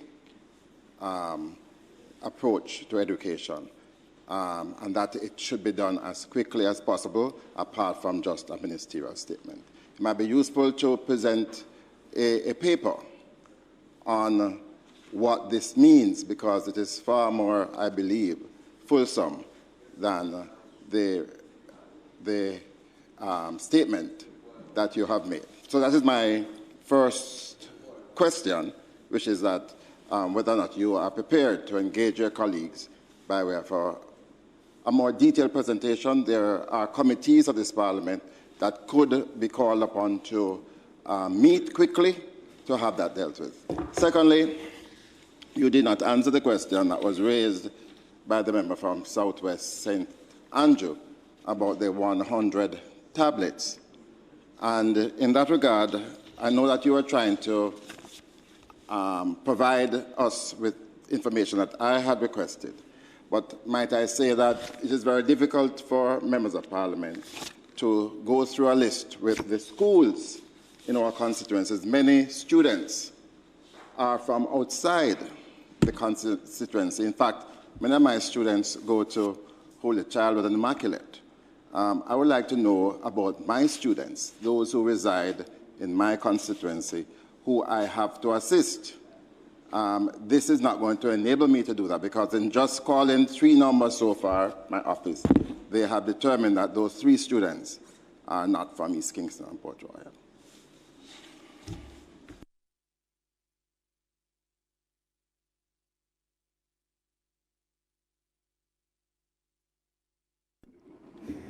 All right, thank you, Member.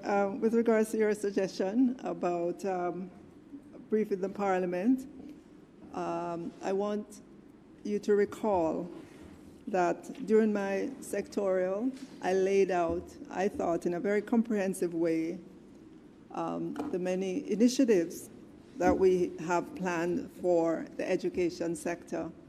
And yes, while I know a lot of times persons may lay out plans, but they might not necessarily materialize, in our case, all the things that we laid out in the sectorial, those are the things that we are working on, including the 7-year high school. But I take your suggestion in terms of a brief, a full, a brief to Parliament. I have no problem with that. In terms of the information that I gave you with regards to the own your own device, it is our way of being transparent in this program. This was a program that was open to all Jamaicans with just certain criteria, and we want to ensure that you know that within your schools, these are the number of students who, or parents or families who would have received vouchers. They the number of parents or the parents who would have redeemed those vouchers, and for ones that haven't yet redeemed, the information is there as well. We do not have the data by student per constituency, and that was not it was open up to all Jamaicans. So this is just providing you with that transparency. And yes, there may be some students there who might be from outside of your constituency. We could not have done it by constituency. All right. And with regards to the 100 tablets per member of parliament, again, I have to apologize for the lateness of it, but I do know that we are very close to being able to deliver on that program. We're working with the Ministry of Science, Energy and Technology, especially eGov, to help us in terms of the systems that we'll use to keep the data and so forth. So we're at the end of that, so we're hoping before the end of this month, I'll be able to come back to you with a positive answer on that. Thank you. Thank you, Madam Speaker. Minister, I'm a little confused. And I'm confused because we were introduced to free education as a part of the policy direction of the government, much like free health care.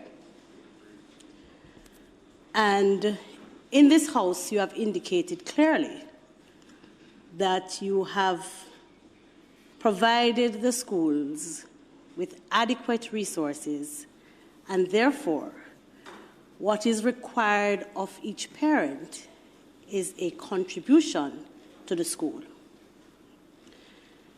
I am critically aware at this point that if the student is unable to pay whatever you want to call it, the involuntary contribution, which is as much as, if not more than, the tuition, they are unable to be engaged. They can't get onto the Zoom link. They can't go to graduation. They can't receive their results. And that revelation, I'm sure, is not just coming out of my constituency.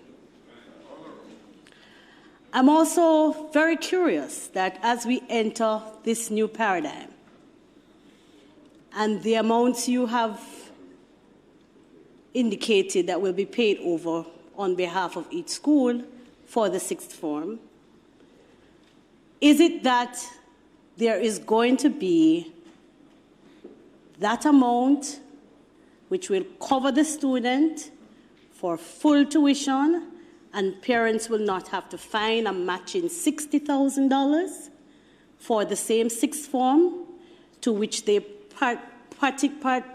probably would not have been able to afford in the first place? Is it that I am to understand that since the government has adequately provided for the schools, then somebody not telling the truth? If the schools are being adequately provided for, is it that our principals and administrators are being greedy? Is it that they're extorting our parents and our students? Is it that they want more than what is necessary? Or is it that the government certainly isn't providing all of what is required? Because if you're not providing all of what is required, then what you're announcing and what you're telling the people is untrue. And so I'd like to know what is intending to happen for sixth form. When parents go for September morning, will they have the requisite payments made so that their contribution can be the $2,000 that they can find for the PTA fee and not $60,000 to match what you say was already provided for each student. My second question relates to my first question. I asked a question. That was a question. The government currently covers a number of subjects in CSEC. For the student in sixth form who did not do well in fifth form and will now have to be resitting math and English, for example, they didn't do well in CSEC, but they're now going to be going to sixth form. It used to be that if you didn't do well in CSEC, you would not matriculate to sixth form. It's my understanding now that regardless of how you did in fifth form, you're going to be going to sixth form. And everybody is going to sixth form. Is it that you are going to be paying for subjects as you would in fifth form for those in sixth form? Is it that you are going to be covering for CAPE subjects as well in sixth form? Because there are parents who certainly could not go further, as indicated by the opposition spokesperson on education, than fifth form. And so while, no. Please, Prime Minister, I think you're being unfair to the ordinary Jamaican who today would have the same questions I'm asking you in Parliament.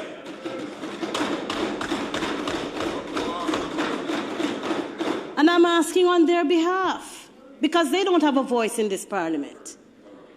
So when I ask the question, will you be covering any subjects for them at sixth form? I don't think it's an impossible question. I'm asking. You do now for a cohort that has to matriculate based. No. Hold on.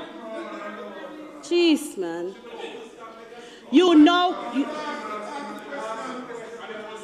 Well, I'm gonna ask the question. I'm asking the question.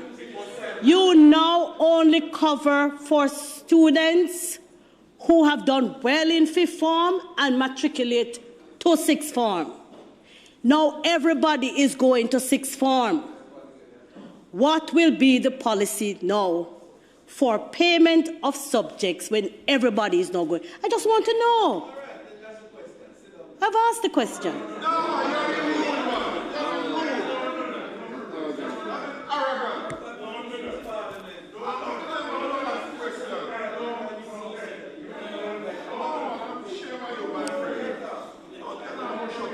You know, a part of the difficulty we have.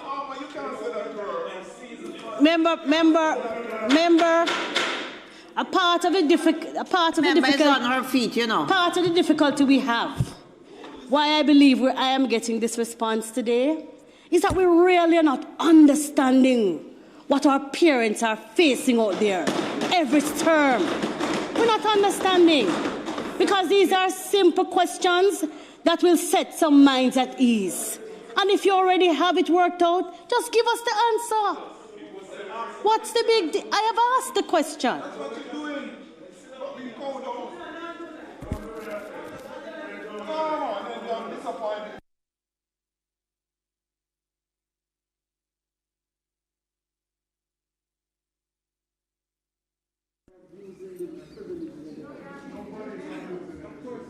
Okay, member, thank you. Thank you for your comments and questions, which I'm trying to figure out what the questions really are. I'm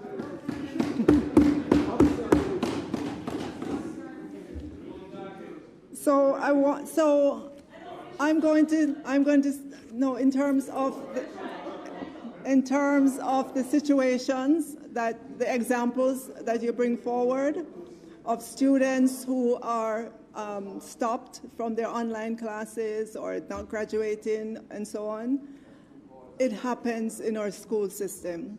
And whenever we hear about it, the ministry acts. It gets, But it is not unclear. We have said there are no barriers to education in Jamaica.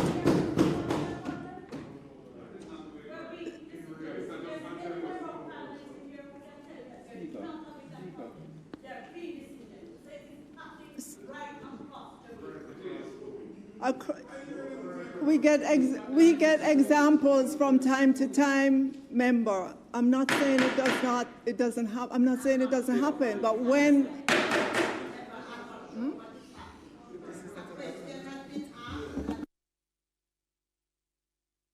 answering the question, we can't have a crosstalk constantly at all.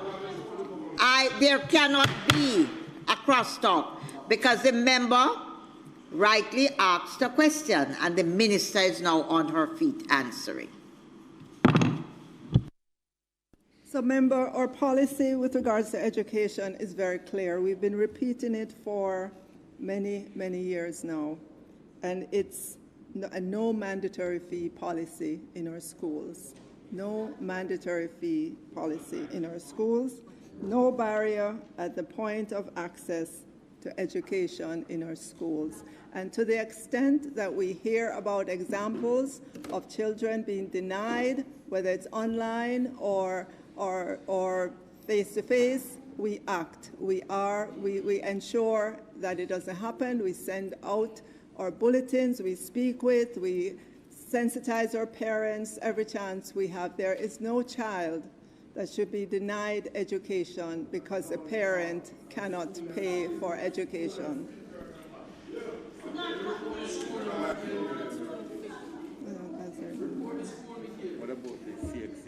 Okay, and in terms of the subjects, currently we cover 3 units of CAPE, 4 CSEC subjects. We cover NCT, VET, and City and Guilds, and we will continue to do so. What else is there? It's 3 CAPE. Yeah, 3 units of CAPE, 4 CSEC subjects, NCT, VET, City and Guilds. Okay, thank you. Speaker, there's 2 questions. First is administrative. The list, Minister, you gave us with the schools, have these lists been sent to the high schools directly, particularly where you have cases where students have been approved but haven't redeemed? In my constituency, the majority of the students who attend these schools don't come from my constituency, so I wouldn't be in a position to contact them. However, if I had it in a format, I would share it with the schools so that the schools would contact them to say, John Brown, you have been approved, but you haven't redeemed. So if we could get these soft copy, the spreadsheets, Excel, that would be helpful. My second question relates to the National Education Commission chaired by Professor Orlando Pattison. I wanted a status report on it and whether this recommendation, Re-6 form, arises from that report or is totally independent. And to really advocate, as we are doing, to solve the problem, as the Minister of National Security said, with our unattached youth. At the early childhood level, the government has to invest more there so that we can have students leaving at age 5 or 6 with the basics. And while I support the principle, I think we are far away from the practical implementation. I support the principle of the additional 2 years. I have to say we have to put more money in equipping those predominantly private schools that the majority of our students go to get the basic foundation before they reach primary school. We pay for a trained teacher. We need to do more. And we also need to provide some additional support because the majority of these basic schools, which are community-based, are struggling hard and barely surviving. So, member, the idea of the seven-year high school is embedded in our law that dates back to 1965. We've just never implemented it, all right? We've just never implemented it. What was this other question? The one about the Excel to the school. Oh, yes, and with regards to the report, we are sending out the soft copy of the Excel spreadsheet. So you'll be able to sort, to all the MPs, yeah. And in the early childhood sector, I dealt with it earlier on in terms of what we're doing there, the modernization efforts to transition more of our basic schools into government-owned, government-funded infant schools and infant departments, to provide more professional development for our practitioners in the education sector, and to religiously every year do the age 4 assessment that will allow us to know where our children are in terms of early literacy, early numeracy, and behavior. And so we could use the age 5 year to make the necessary interventions that we need to make, so that by the time they show up in primary school at age 6, they're at a better level, a better state of mind. They're ready for primary school. So that's what we're doing. Members, based on the Minister, time we have, I'm wondering if the members would be gracious enough to table the other questions to the Minister. I just have two very brief questions that she can answer, Minister can answer very quickly. It has to be brief because of the time. Madam Speaker, through you, Madam Speaker, I'm going to ask you, Minister, what is the justification for the very wide disparity in the government subsidy of the sixth form education between public secondary schools at $17,000 per student and private tertiary schools offering sixth form courses at $80,000 per student? What is the justification for the public school system receiving such a small fraction of the money per student as the private institutions will receive? And the other question I have for you, ma'am, is in relation to the students who have been absent for 100 days or more that you've been trying to find in the yard-to-yard, Find the Child initiative, 15,153, that's 15,153 children are still missing. That's 37% of the total, which is 40,795 is the total. What is going to be done to find those students? All right. With regards to your question about what accounts for the difference between what we're providing to the government, the public schools versus private. So, remember, in our public schools, the government already provides the building, the electricity, the internet, the teacher, the admin staff, all of that. All right? Whereas in our private schools, they have to, provide for their own teachers. Right. Staffing is the biggest cost. Yeah. Staffing is the biggest cost. The yard. Okay, and for finding our children, connecting with them again, remember that the yard-to-yard is just being rolled out fully now that our children are coming back into the face-to-face environment. So we had a program during the summer where we actually found quite a number of our students, but it's going to be easier when they're back in the face-to-face mode to be able to visit homes, find out what's happening to the child, why is the child not showing up. So the program is just being rolled out in earnest now. No, I'd ask for clarification to a question that I'd asked the Minister. It will not take me a minute. It will not take me a minute, Madam Speaker. It has to be after this, I'm allowing My nothing simple question is this. Go ahead, Minister, very quickly. in answering one of the questions, you spoke about the collaboration. Could you please share with us the policy documents that were the basis of the consultation as it relates to the sixth form pathways?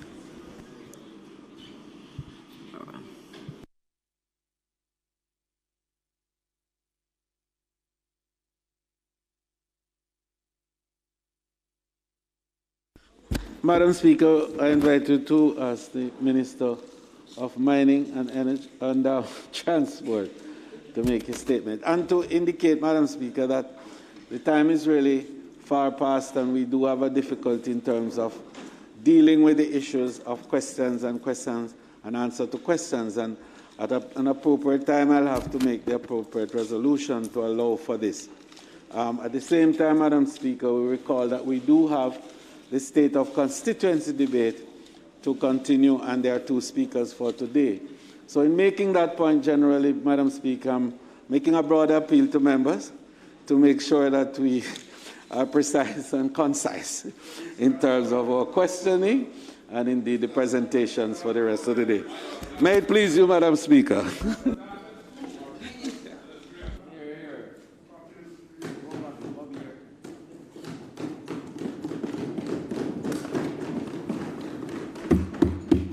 Madam Speaker, as you and other members will recall,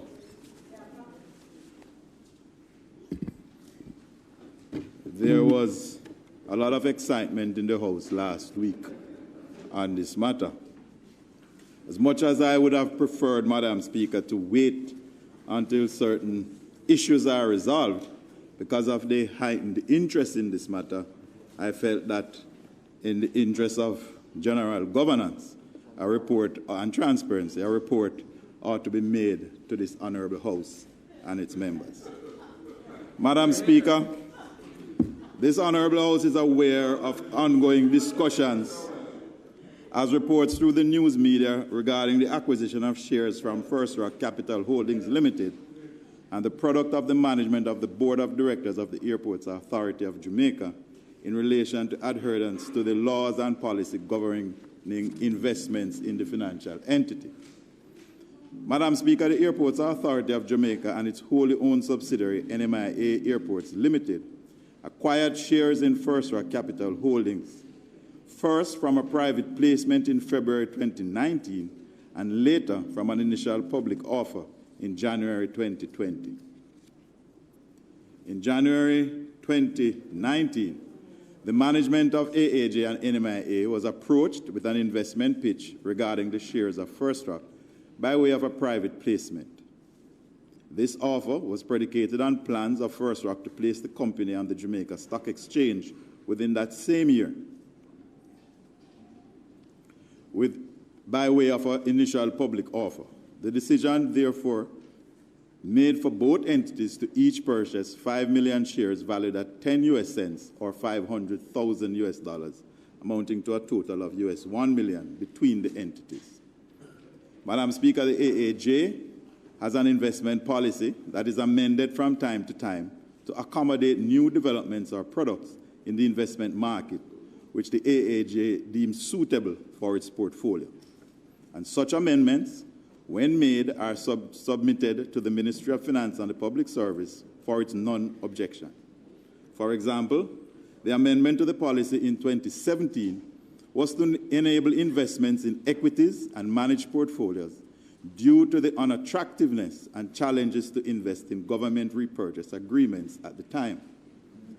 The investment policy was therefore amended again by the board in February 2019 at the same time of the approval of the First Rock investment, in order to broaden the definition of equities to include private equities and also IPOs, and to include relevant eligibility criteria for the assessment of these types of investments. The 5 eligibility criteria in the 2017 policy were not appropriate to assess the type of investments, hence the reason for the amendment.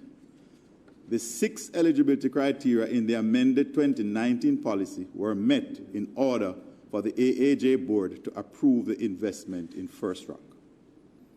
To be clear, Madam Speaker, the AAJ Group 2017 investment policy, while providing for investment in equities, did not specify whether such shares should be private or public, nor for investment in initial public offerings.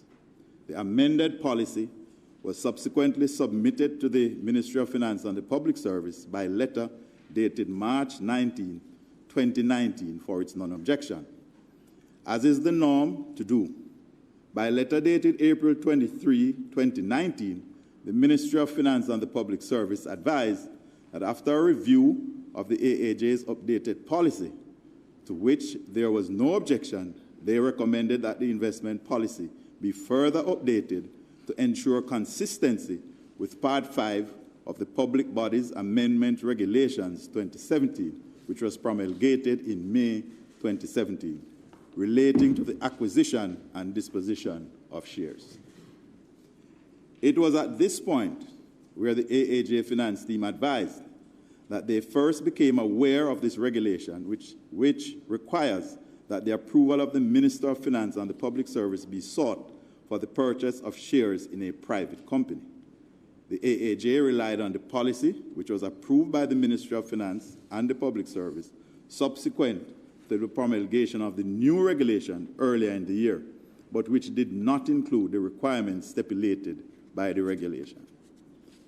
Madam Speaker, in responding to questions posed by the opposition spokesman on finance, the Minister of Finance and the Public Service in Parliament on July 21, 2021 stated that the first investment in First Rock in 2019 would have been contrary to the Public Bodies Amendment Regulations 2017 and the AAJ's own investment policy 2017.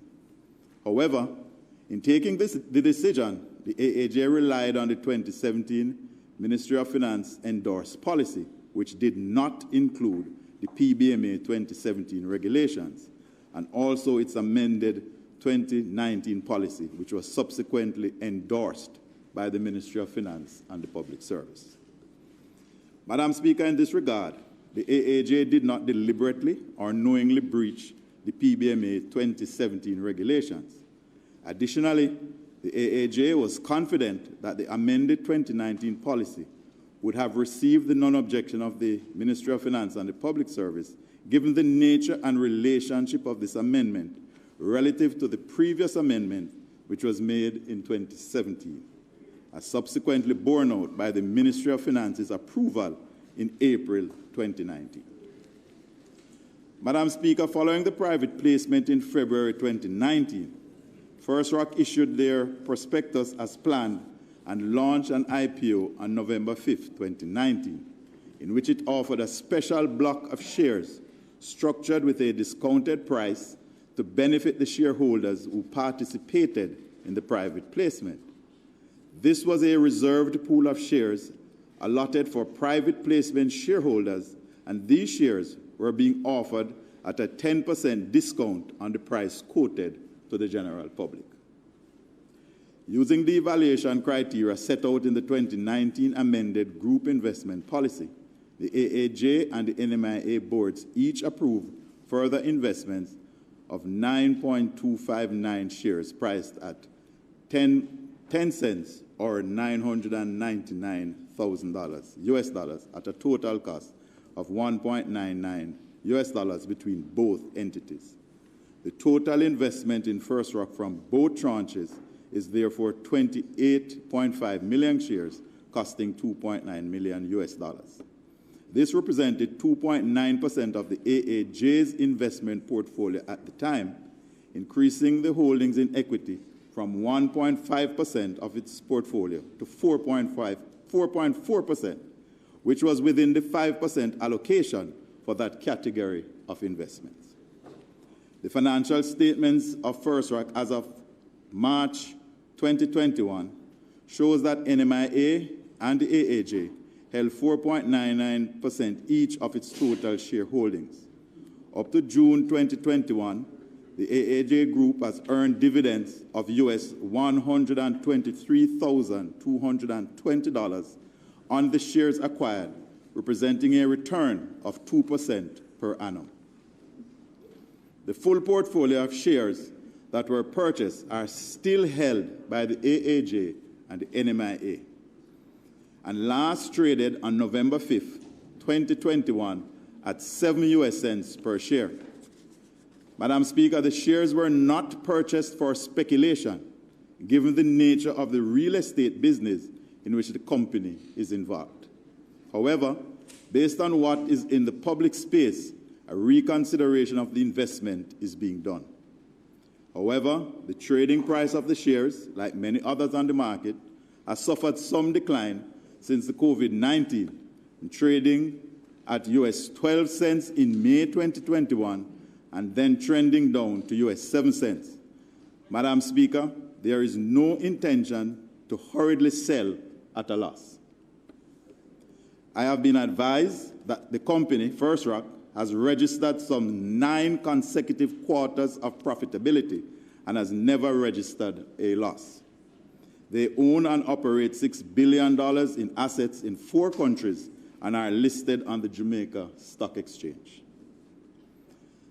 Madam Speaker, questions of conflict of interest have been raised in relation to the First Rock investment and certain board members.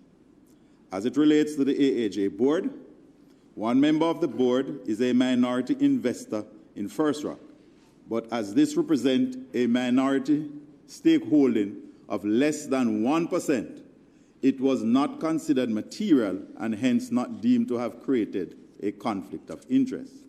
However, the members still informally declared the investment to some board members.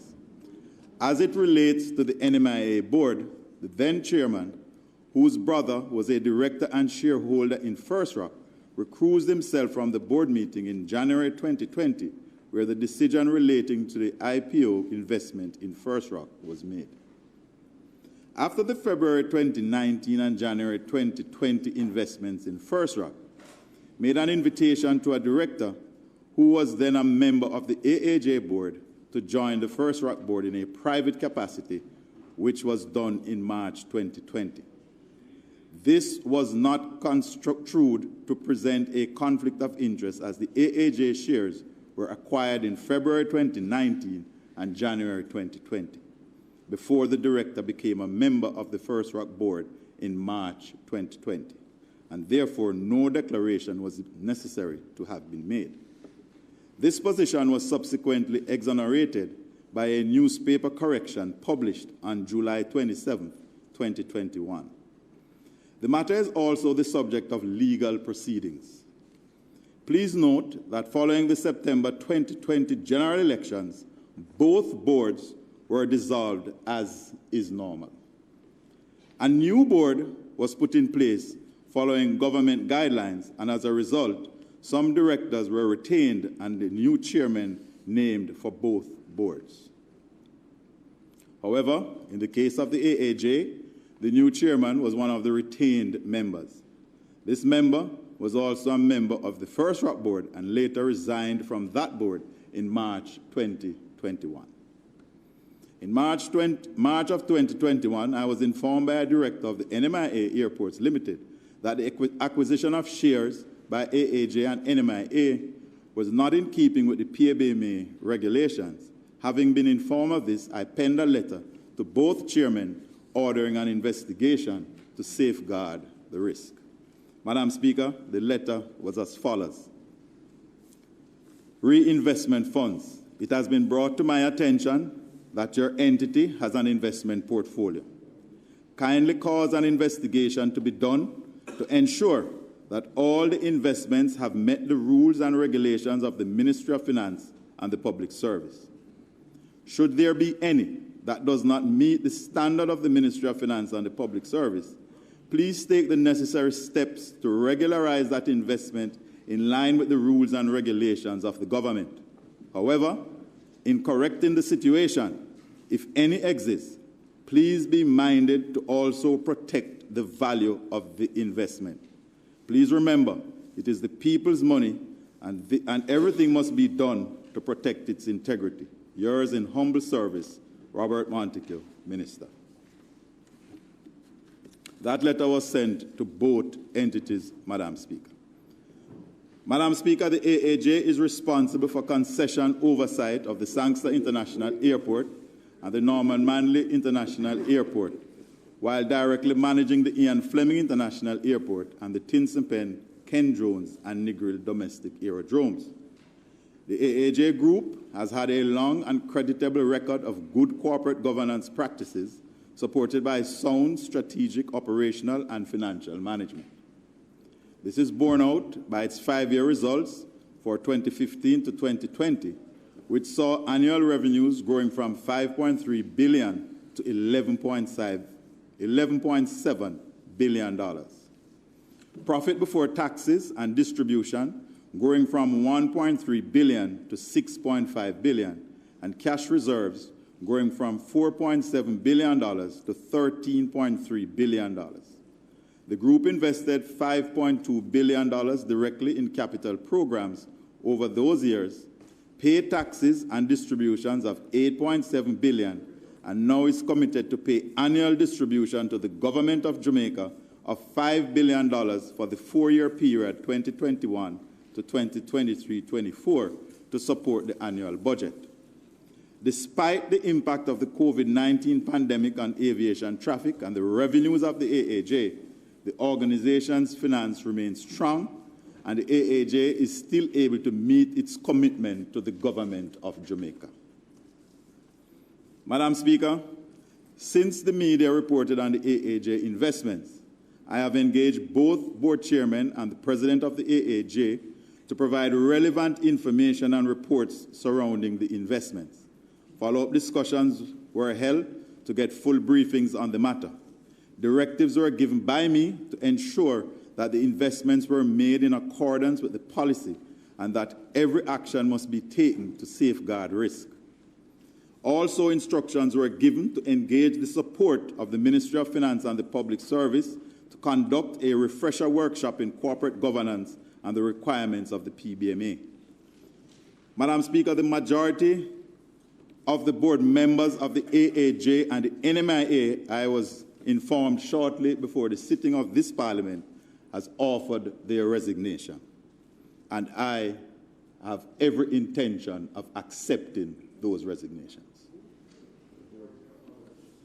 Madam Speaker, there are 2 board members who are overseas who have not yet indicated, but regardless of that, the board will be dissolved. Madam Speaker, while these boards consist of new directors, and the point must be made that the current board was a different board from the board that made the investments. Directors who were not members during the purchase of these shares, they have decided to vacate the position. Madam Speaker, I am heartened by their decision to protect the integrity of the institution, and their commitment to good governance has not gone unnoticed. This will give the ministry and any other investigative body room to conduct their investigations and make recommendations. Madam Speaker, let me put on record my appreciation for their service and thank them. There has been calls for investigation by oversight bodies, and it is therefore prudent to await any investigation that may be undertaken by any such body. Madam Speaker, thank you very much.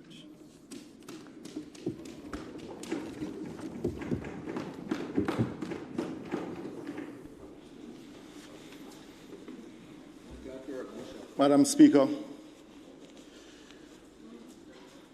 the first question that I would ask the Minister, why has it taken him so long to address this matter in which the country has been waiting for such a long time in hearing a response from him? But I would like to just make a few observations from the Minister's statement. Is it that the Minister is trying to say that the circular then from the Ministry of Finance, that it is excusable of the Airports Authority Board of not knowing of the circular to still go ahead and make that investment? Because what he is then saying is that the Minister of Finance himself, when he answered the questions from the member from South East St. Andrew, that he went ahead of himself by saying that the investment by the AAJ was done in breach of government guidelines. And if it is done in breach of government guidelines, it is just that. It is in breach, be that they saw it or not. It is in breach. But also, Madam Speaker, even though the Minister in his statement mentioned the return on investment yet so far, but he failed to mention that as of October 29th, based on my calculation, the shares are only worth approximately $2 million. So, as it is now, Minister, one, they breached government guidelines and have lost position. They hold a substantial amount of shares that the market, if you know anything about the stock market, no investor, knowing that Airports Authority wants to dispose of the shares, because by their own admission, Norman Manley International Airport tried to dispose, to pay monies to the Ministry of Finance as part of their dividends to the Ministry of Finance.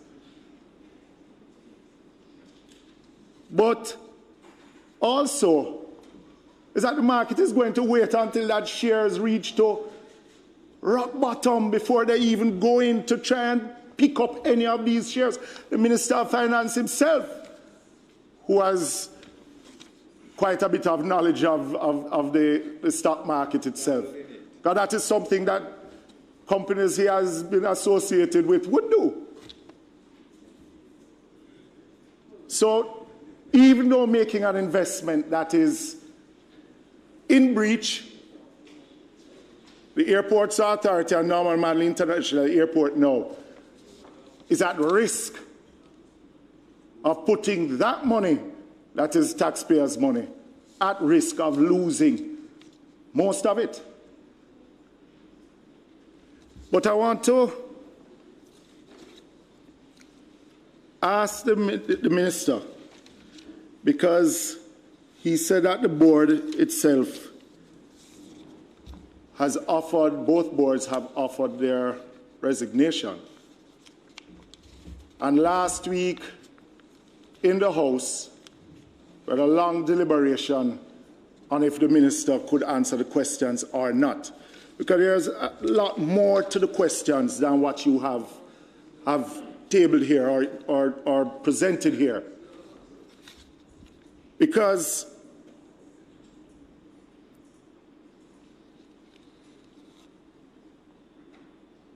even though the Minister has also presented letters that he has written re-investigation, and Minister and Madam Speaker, I see no reason in why the Minister could not answer the questions here in the House. Because with all that has been deliberated, he has made a statement on it now. Okay? But also, we would have not gone against the standing orders or any law at all for the Minister, because the matter is just not in court. But where the Minister states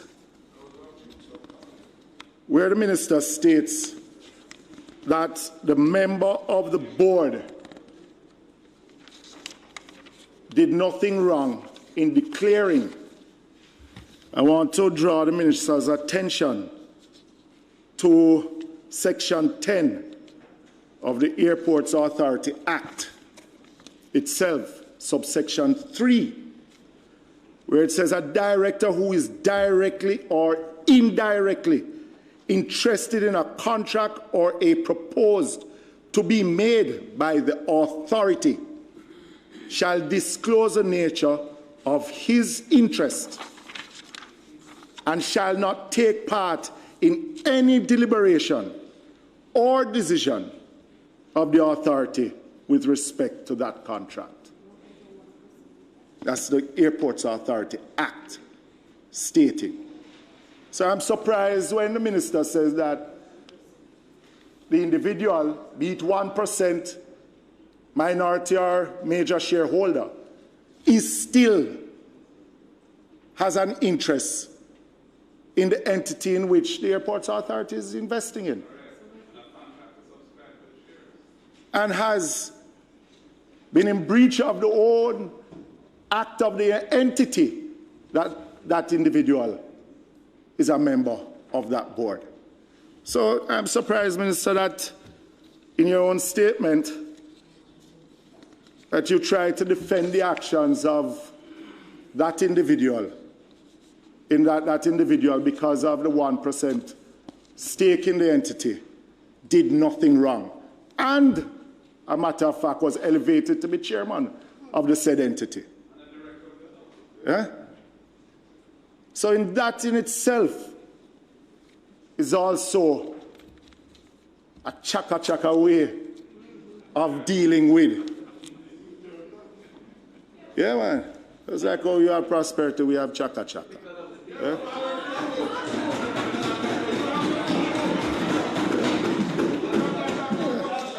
Chaka-chaka government. Because that is what you are running over there now.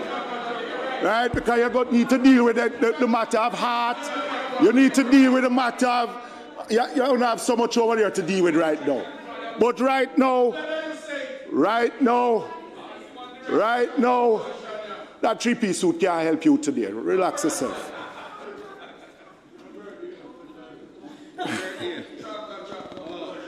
I'm birthday today. Well, Minister,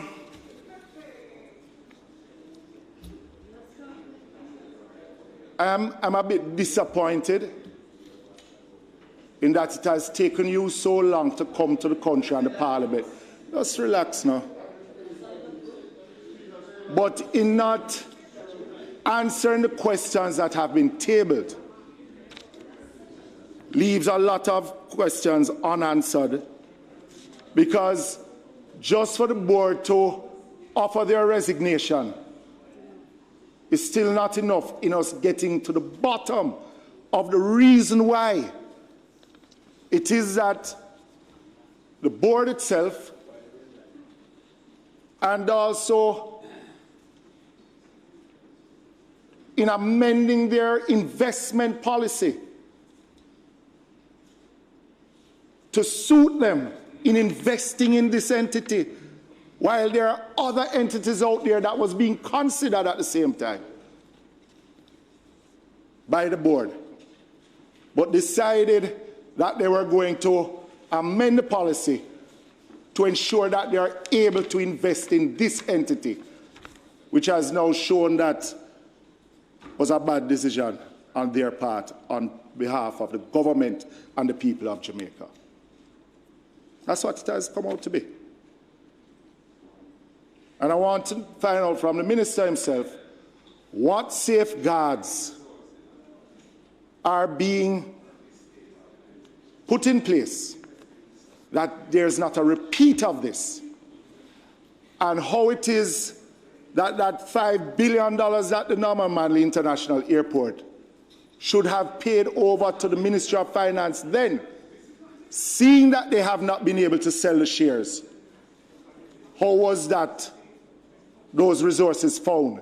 And if it has been paid over to the Ministry of Finance. Secondly, is it still the intention of Norman Manley International Airport and the Airports Authority of Jamaica to dispose of the shares, as they have mentioned previously, that it is their intention to dispose of the shares? Can the Minister answer those two questions, please? Madam Speaker, I believe that I will have to repeat myself. We were very clear, and even in my letter to both entities,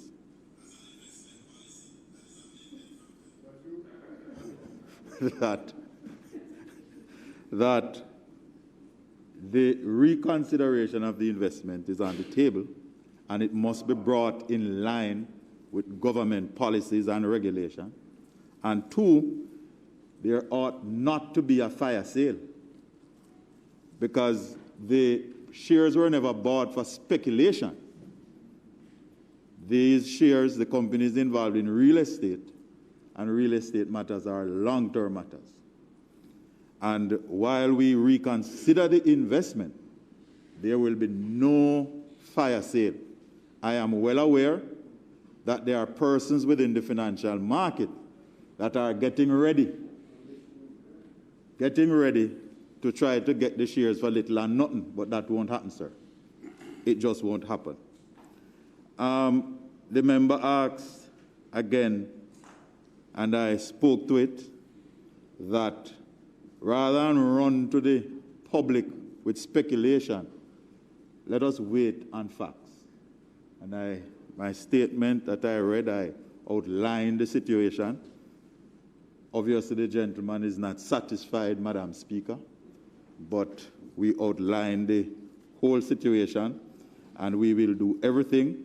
The entities are to engage, because the Minister of Finance had written a letter, as he committed and promised, to the permanent secretaries of all government entities, and I have instructed that a workshop be held with all of my boards to ensure that every single one of them are brought up to speed on the provisions of the PBMA and its regulations. Madam Speaker, a couple of questions.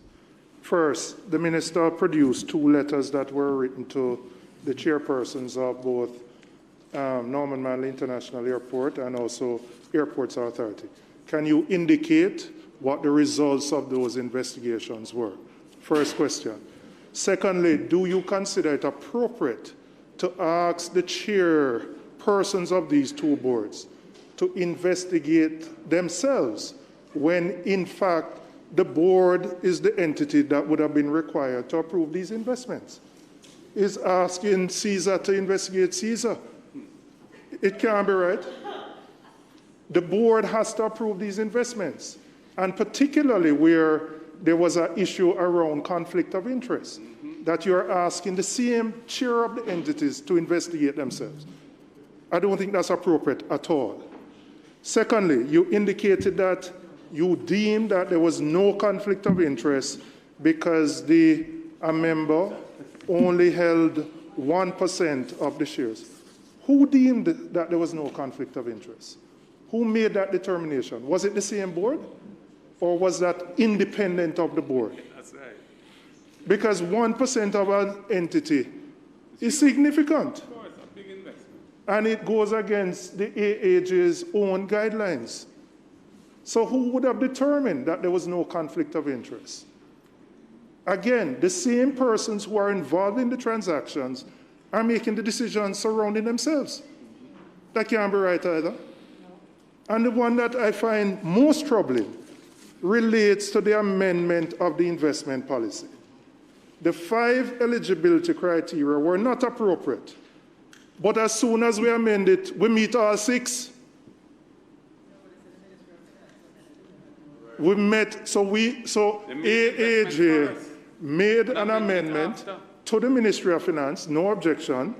The only conclusion I can draw is that those specific amendments were made to ensure that this investment could be facilitated. Wow. There's no other conclusion I can draw.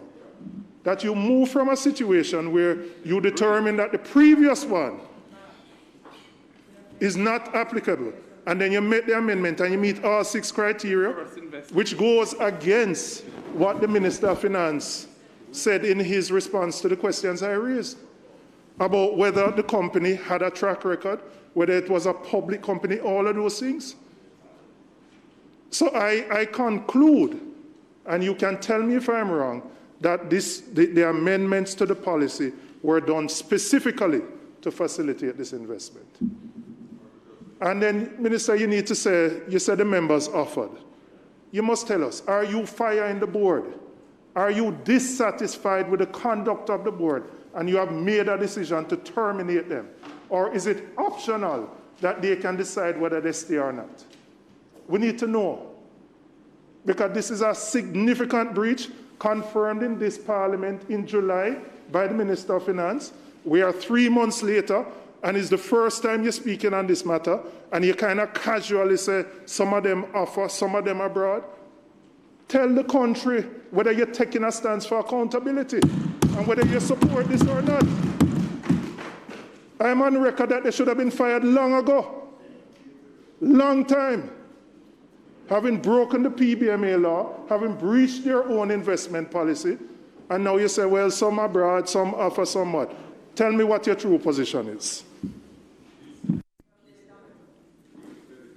Madam Speaker, I well understand the concern of the member from South East St. Andrew, and I do share some of his concerns.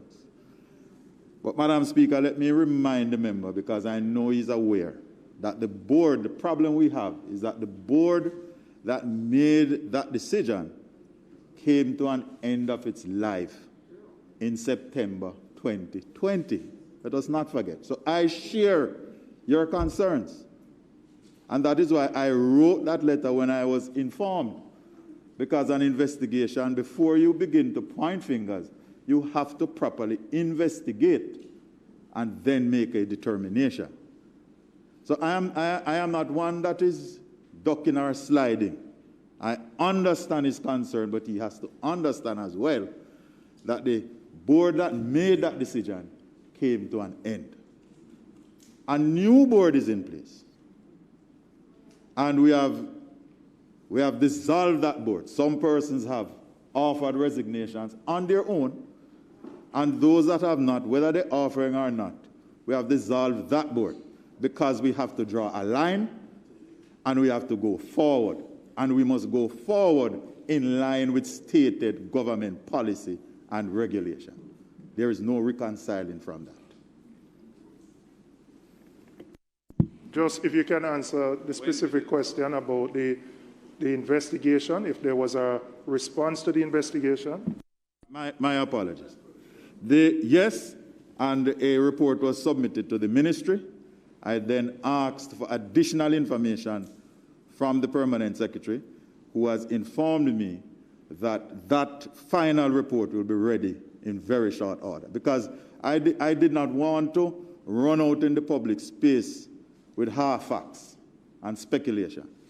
So I kept quiet while the investigation is ongoing, because we must, as a small society, still abide by rules, because people know people all over the place. And therefore, I support the anger. And in my letter, I was very clear that taxpayers' money must be protected.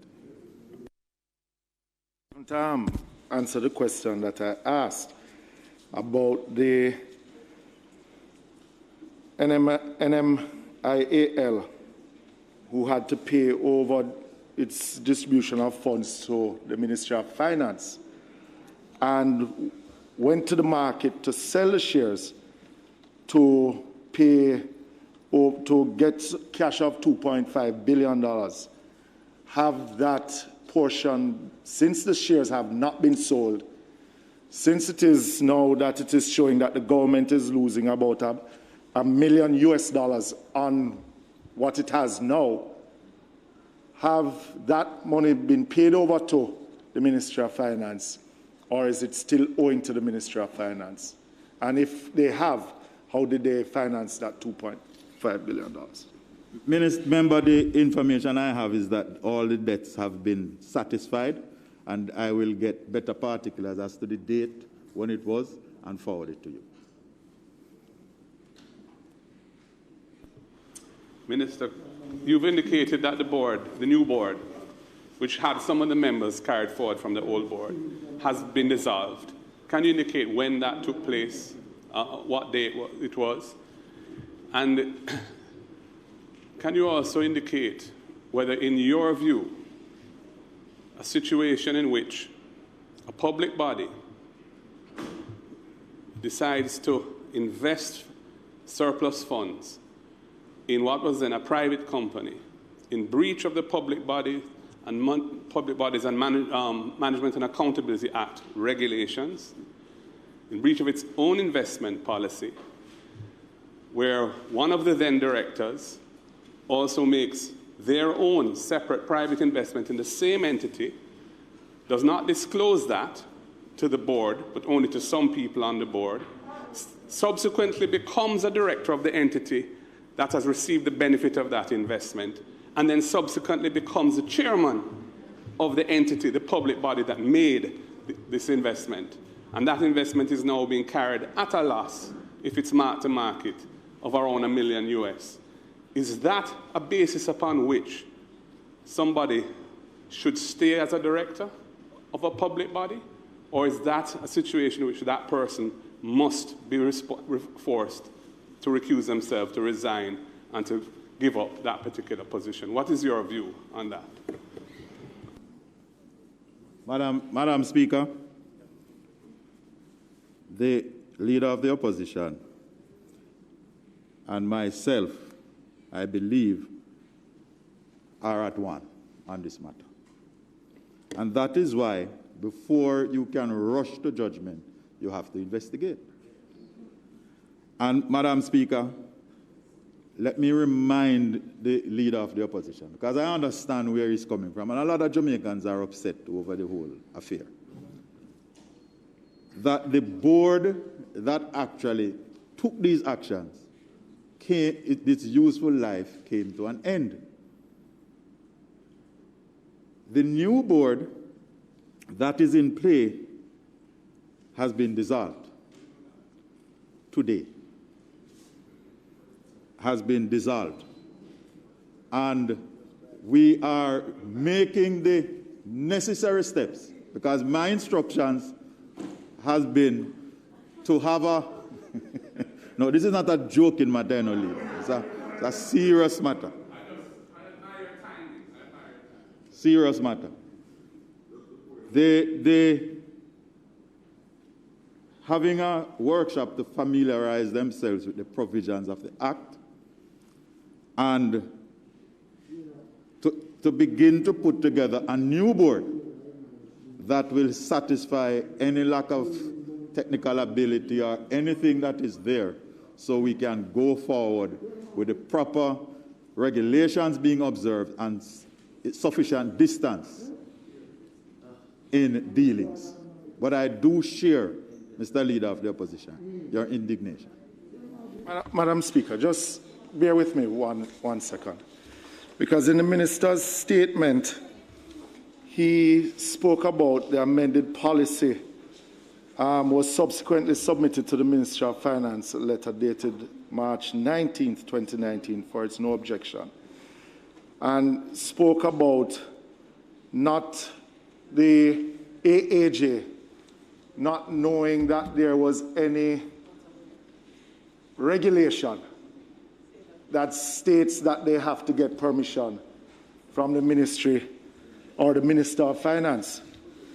But looking at the Airports Authority Act, Section 17 of the Act itself says all monies of the authority not immediately required to be expended in the meeting of any obligation or the performance of any functions of the authority may be invested in such securities or other investment as may be approved generally or specifically by the minister responsible for finance, and the authority may, with the approval of the said minister, sell all or any of such securities of other investments.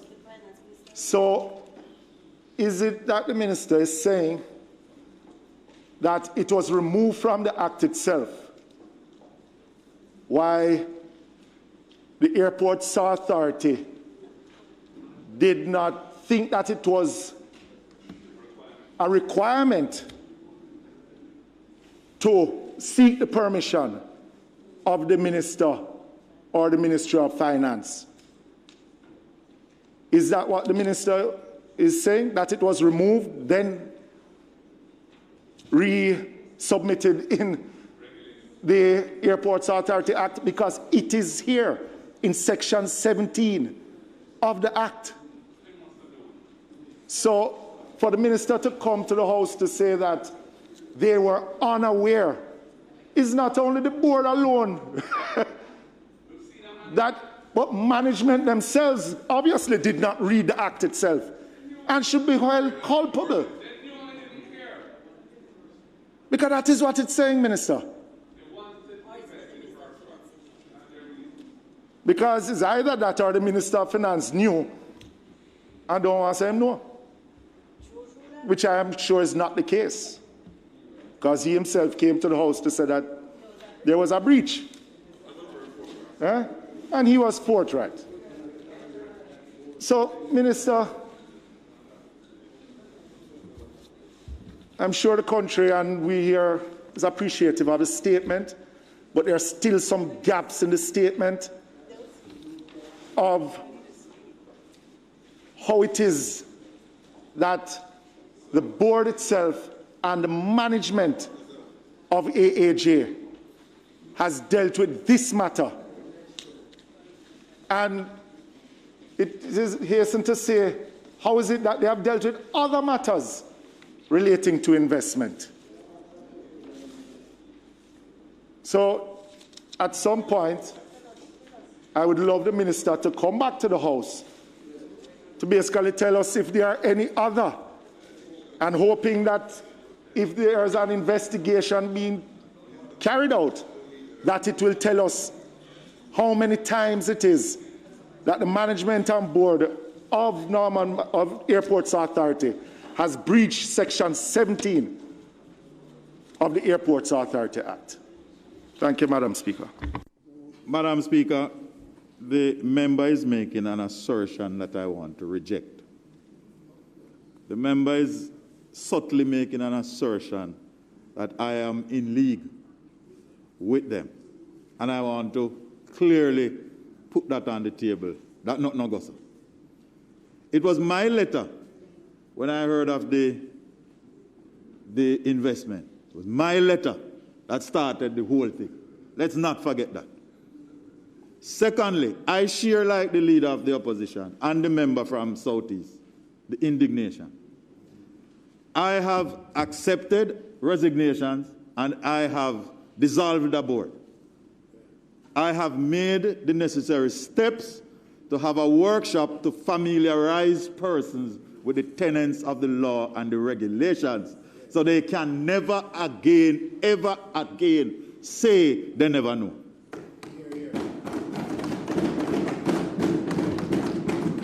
So I want to put on record, because I don't like the insinuation that somehow I am mixed up in this thing. Madam Speaker, let me put the minister's mind at ease, because if the minister picked that up from my presentation, Madam Speaker, and questioning, the minister is off base. There's no, I made no allegation of the minister. And, you know, I don't know, the minister sometimes like to seek sympathy to divert the attention from other things. But, Minister, there was no any such reference to you. My issue is with the board and the management of AAJ in breaching not one section, but two sections of the same act that governs the Airports Authority of Jamaica. Well, Madam Speaker, I am pleased that the member has cleared the air. Relieved. No, Madam Speaker, I don't want anybody to take this as a joking matter, because this is not a joking matter. This is a serious matter. Not a joke. Not a joke. And member from Northwest Manchester, I share your concerns. And remember, that is why I kept saying, people have been saying to me, hurry up and make a statement. No. If we take the time, we have to understand the issues, and we have to ask the hard. Just like how you're asking the hard questions about the breaches here and there. And we have the capacity to take decisive actions. We have taken decisive action, and we will continue to take decisive action. Madam Speaker, I just have one question. Minister, I note in your statement you indicated that the board policy was revised around the same time that the initial buying to the company was done in February 2019, and that was subsequently sent to the Ministry of Finance, who had no objection basically except to say that the minister had to be advised of any purchase or, or disposal of shares in a private entity. What I find, however, strange is, Minister, is that in 2020, having regard to that knowledge that they had in 2019, Madam Speaker, in February, March 2019, when they were advised by the Ministry of Finance, they still went ahead. They still went ahead and invested in the IPO without permission, again, without permission. And it speaks to a total dereliction on the part of the board. Total disregard for the Ministry of Finance, I should say, because they were advised in March, outside of the law, they were advised in February, March of 2019 that you need to seek the Minister of Finance's permission. They said they didn't know. So, okay, the first one gone through the gate. But in 2020, January 2020, they went ahead again. And clearly, they were seized with that knowledge. But they just went ahead with a total disregard for this very said policy that they had amended and had gone to the Ministry of Finance for sign-off on. You know, Madam Speaker, the member from Central St. Mary again is repeating a position that we are all united on. That these matters cannot just be left. They have to be acted upon. And I have acted. And, Madam Speaker, in addition to that, Madam Speaker, in answer to the member from Central St. Mary, to say to him again, we are all entitled to our opinions, but we are not entitled to our own facts. We have to gather the facts, and then we must act decisively.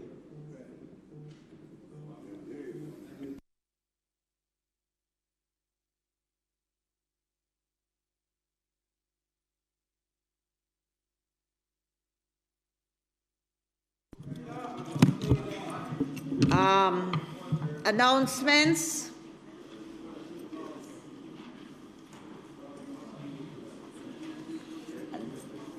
Announcements. Bills brought from the Senate.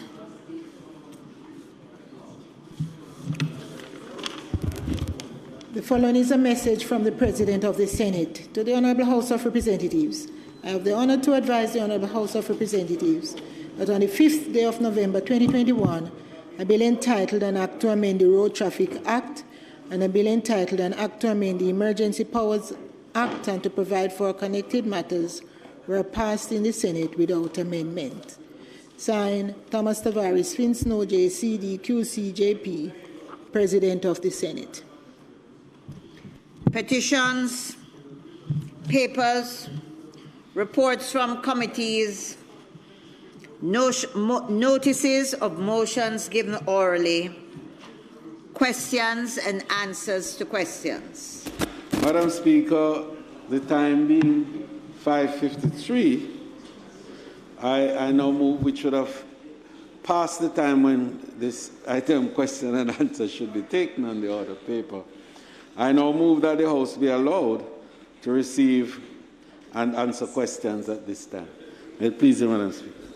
The question before the House is that we allow questions and answers to questions to be taken now, the time, however, having passed. Those in favour? Aye. Those against? The ayes have you. I see the member from in whose name the questions stand. Madam Speaker. Yes.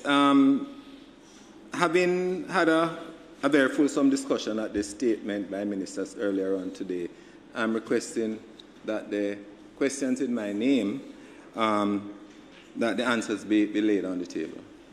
Be laid. Very well. Thank you. Thank you very much. Motion. Madam Speaker. Oh. Are there questions? No, I thought the minister said he was prepared to answer the questions today. Madam Speaker,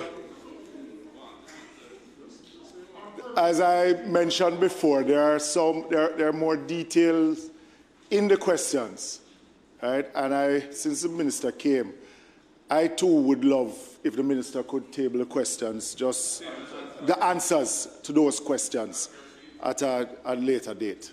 Because I think it is important that we get to the bottom of it, even though the board has... So you're asking for them to be answered today? Today, now? To be tabled. To be tabled. Right. Members, I have reviewed the questions laid on the table by the member from Manchester Northwest, and my ruling now is that the questions are in order. The minister will answer the questions.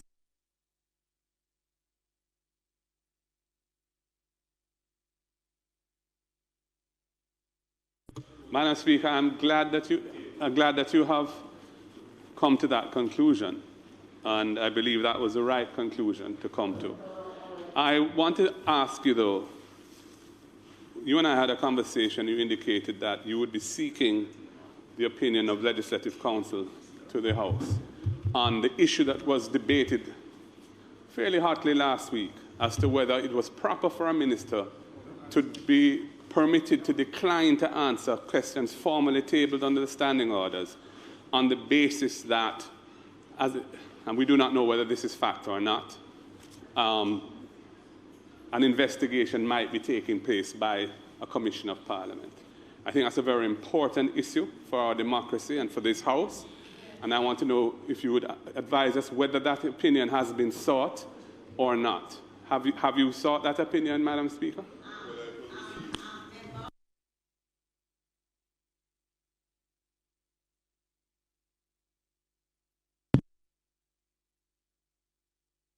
Just a minute. I have reviewed the questions that are laid before the table in the member's name from Manchester Northwest. And having reviewed it, I am now ruling that the questions are in order and that the minister must answer. And as far as the Legislative Council is concerned, the Legislative Council is engaged, employed by Parliament to serve the interests of all members of this House. But having reviewed the questions, I now rule that they are in order and the minister must answer. So Madam Speaker, the issue of principle, which was debated hotly last time, and which led to my request that a legal opinion be obtained on the matter by Council to Parliament, which you indicated you would. Now, the fact that you have now reversed yourself to say that the questions can be answered, and indeed it would be absurd to say otherwise, given that the minister has made a statement about the matter in the House today. I don't think that should forestall the issue being addressed, because it will come up again, and you made a ruling on it last week, which you've now reversed, and I think it's a very important point of principle. With you, Yes. It is important, and as a Speaker of the House and my own background as an attorney, I am stating that I have reviewed the question at hand, and I think it speaks for itself. I find the questions are in order, and therefore it is my ruling based on my based on my review of the whole situation, and I have ruled, as I think it is correct, that the questions must be answered by the Minister. Madam Speaker, I thank you for that. Just to say, the questions, when they were originally tabled, would have had to have been signed off on under the normal procedure. And so there was nothing objectionable about the questions. That had already been, we'd passed that hurdle when the member was permitted to table them. The decision last week was that because the Minister indicated there was an investigation in place, something which, as it turns out, we ought not to know about, then there would be no basis for him answering the questions. I'm not sure whether your decision now that the questions can be properly answered is on the basis that you have now formed a view that the fact that there may or may not be another body investigating a matter is not a basis on which you can rule that the member is not obliged to answer those questions. It's not clear to me on what basis you're proceeding, and that's a very important point of principle, which I think the Parliament should have clarified. May I assure the Leader of the Opposition and the members of the House that it is my view that questions asked by the ministers ought to be answered in this House once they are in order. Hence my ruling.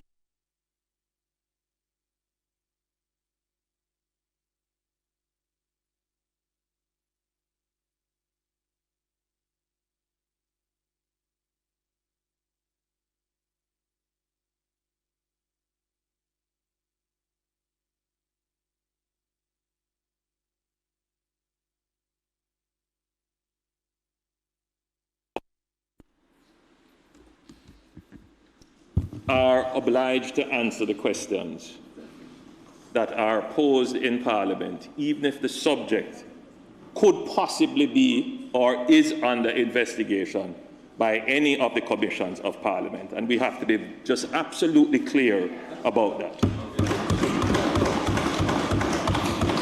Secondly, if you would permit me, Madam Speaker, we have always respected matters that are sub judice. And I don't believe that that is now being questioned. Just for clarity, and I expect and assume the same principle will apply to committees of the Parliament that may be looking at matters that may be, I'm just asking, just for clarity, that for committees that may be examining matters which may or may not be the subject of investigation, that those committees will not be hindered in doing their work. I am just asking for clarity. Answer to that is they will not be hindered. They may investigate. Madam Speaker, the member is correct, of course, that committees, ministers that are asked questions are obliged to answer. Even if committees of Parliament are doing work on the matter. Committees of Parliament don't have investigative powers other than to require people to attend and to ask questions when they are in attendance in committees. But that in itself would not prevent a minister from answering questions. Because it's a review. Yeah. I think that's what they're doing, they're reviewing. I think what the member is saying is that when there is an investigation taking place, sometimes there are members of committees say an investigation is taking place. Right. So we just wanted that clear. Yeah. Yeah. Yeah. Okay.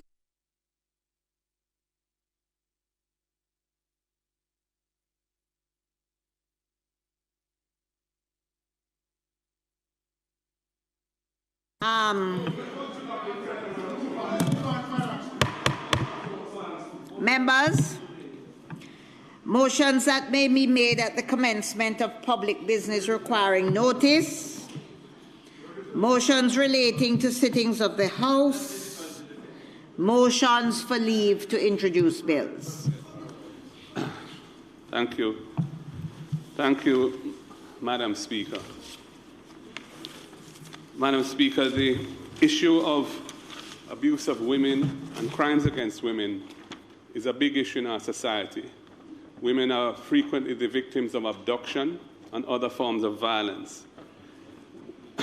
Arising out of the very tragic murder of a young lady earlier this year, Ms. Jackson, a debate took place amongst lawyers and in social media as to whether or not pepper spray was lawful.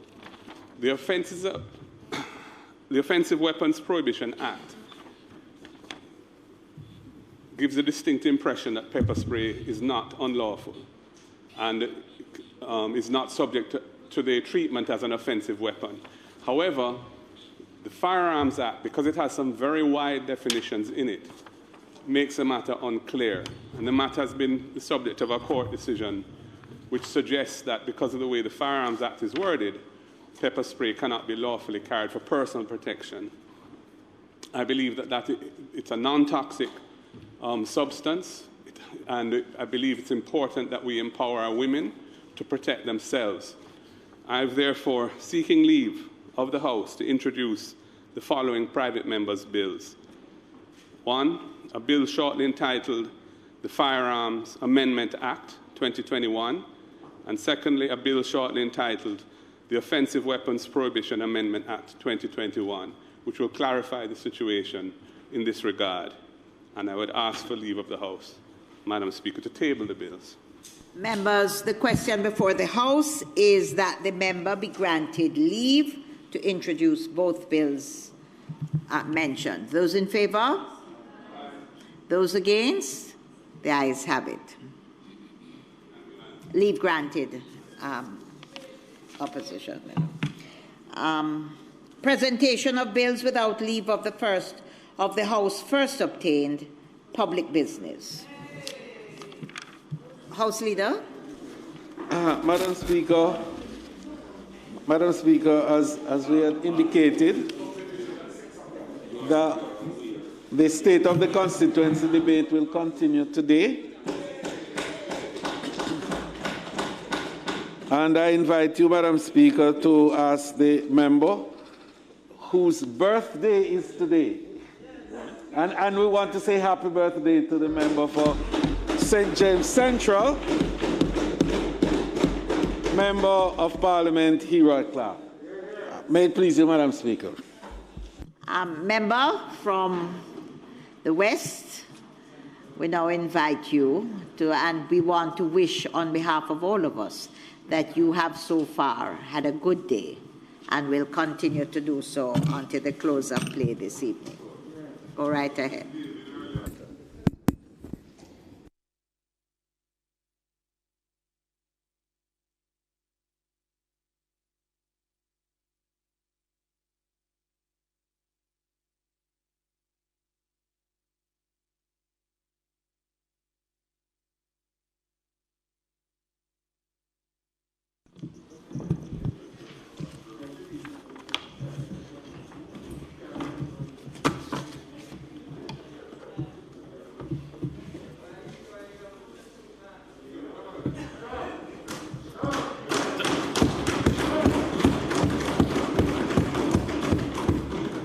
Madam Speaker, the journey.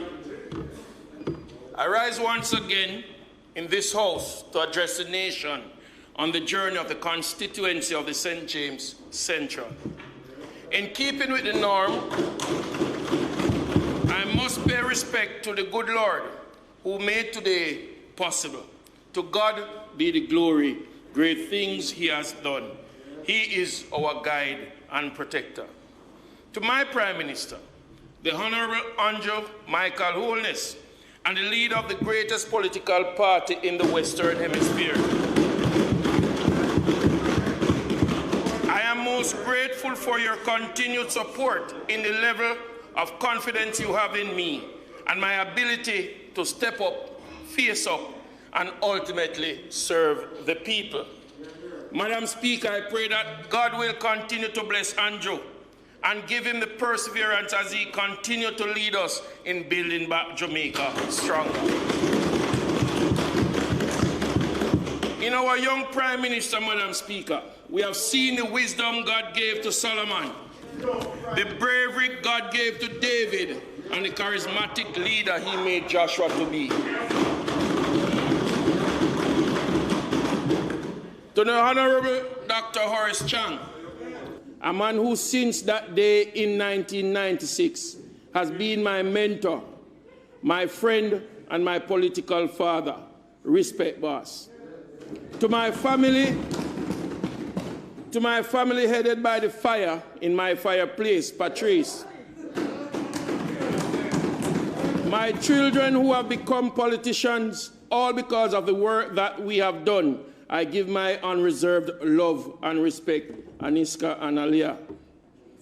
To my management team, cluster managers, supervisors, and every single one of the 930 workers, respect to you all.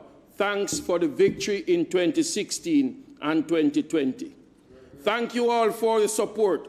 To my mother, my grandmother, my father, who kept a promise he made to me in 2015. I could not complete my thank yous without mentioning them. I know somewhere in heaven they are watching over me. To the residents of St. James Central, with little but to Talawa, Jamaica would not be complete without you. We are the oasis of St. James. Me love you no bad. To our social media warriors like Keisha Mack, Alex Higgs, Selena, Oral Campbell, Bridget Watson, Donovan De Paz, Black Italian, Jay Brown, Alex Jano, Mr. and Mrs. Dottyman, Chopper John West from the Chopping Block, who is our personal Ian Harding. I know that 85% or so of us sitting in Parliament can attest to the measurable support of the Chopping Block, especially during the election season. Madam Speaker, on the eve of the nomination day in 2016, I pledged to the people of St. James Central that I would build out our constituency on 5 pillars: education, youth, small community-based businesses, road and infrastructure, and social development. Madam Speaker, we start with early childhood education.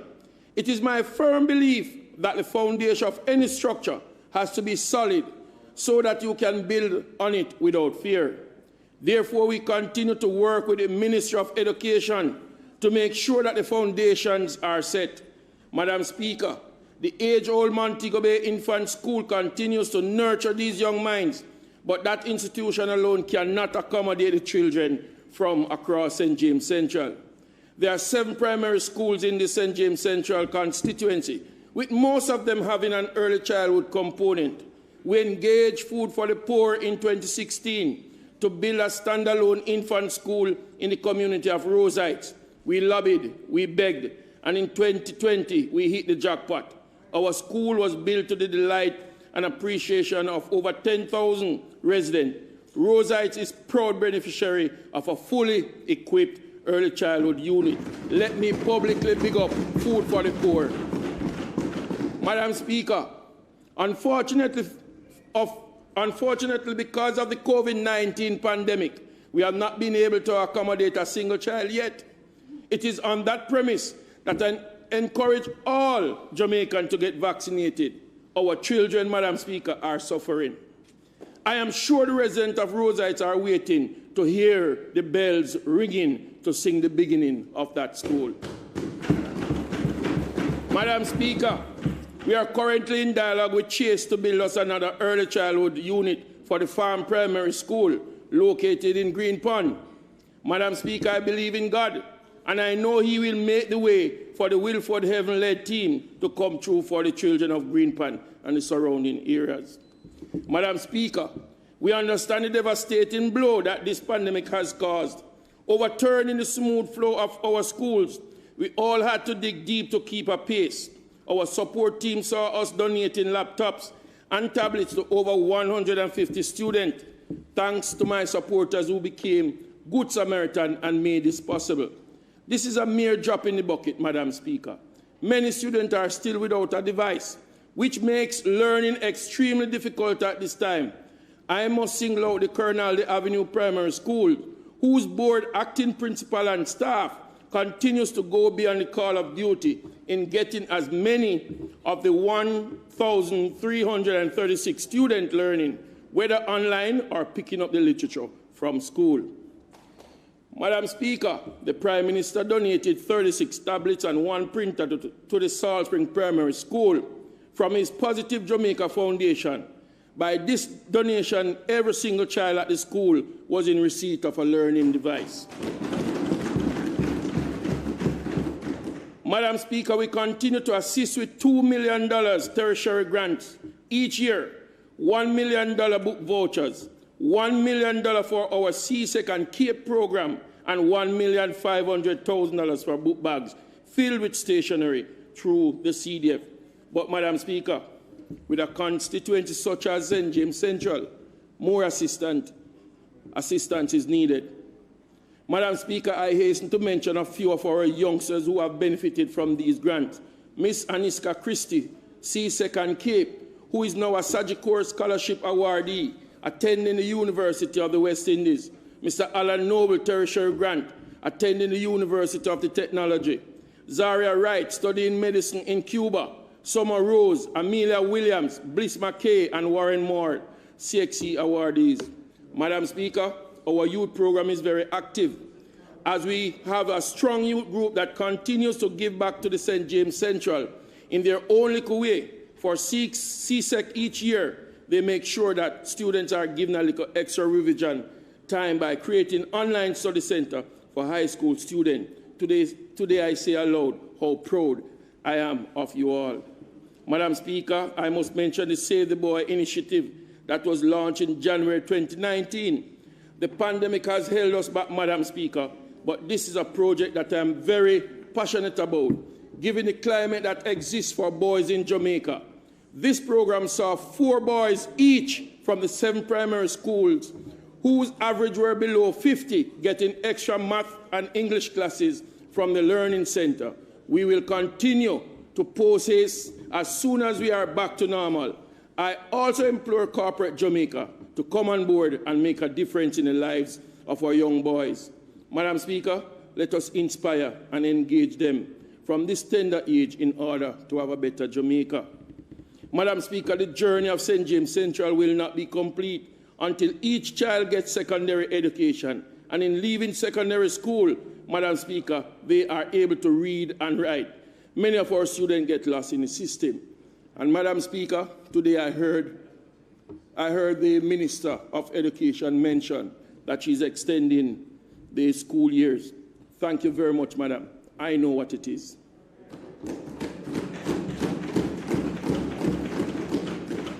Madam Speaker, St. James Central is 77% informal, and as such you can envision the hardship that we face daily. There are persons who have risen from Canterbury, Rose Heights, Barnet Lane, Salt Spring, Hart Street, etc., such as Dr. Miguel Johnson, who is now at KPH, Dr. Sean Jones, Nathaniela Moore, attorney at law, have made their community proud of them. Madam Speaker, we understand that not every student will make it to university. Music has become a vehicle out of their unfortunate situation, and as a result, we have partnered with Chase to provide music equipment to the tune of $1 million each for the 4 high schools and $500,000 for the 7 primary schools. So far, Madam Speaker, 2 high schools have benefited and 3 primary schools. This, Madam Speaker, the Music in School program for my constituency. This constituency is rich in musical talent. Ricky Tees, TJ, Daddy One, Mackie Conchos, Kentel, Shaney, just to name a few. It is our intention, we are presently in dialogue with a government agency to establish a home-based recording studio. This, Madam Speaker, will address the burden of them having to travel all the way to Kingston for studio time. Madam Speaker, youth empowerment occupies my mind daily, so I continue to introduce the different government programs to the young people. We have assisted youth to be a part of the following youth programs: CAP, yes, National Unattached Youth Program, HEART NTA, Y-STEP, and TAP 1000. Just yesterday, I was on hand, along with Minister Homer Davis, to witness the graduation of members of my constituency from the TAP program.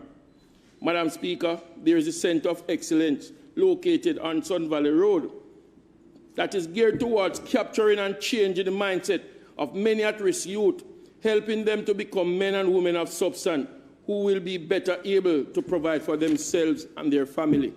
Give a man a fish, you feed him only for the day. Teach him how to fish, and you will have fed him for a lifetime. This is one of the mantras we survive on, Madam Speaker. Thus, we appreciate and welcome the introduction of the Caribbean Maritime Academy.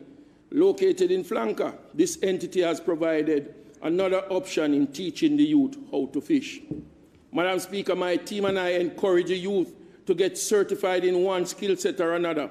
We go community by community to get them on or in this program. Madam Speaker, the journey will not be completed until most of these youngsters are certified and in jobs, making better lives for themselves and their family.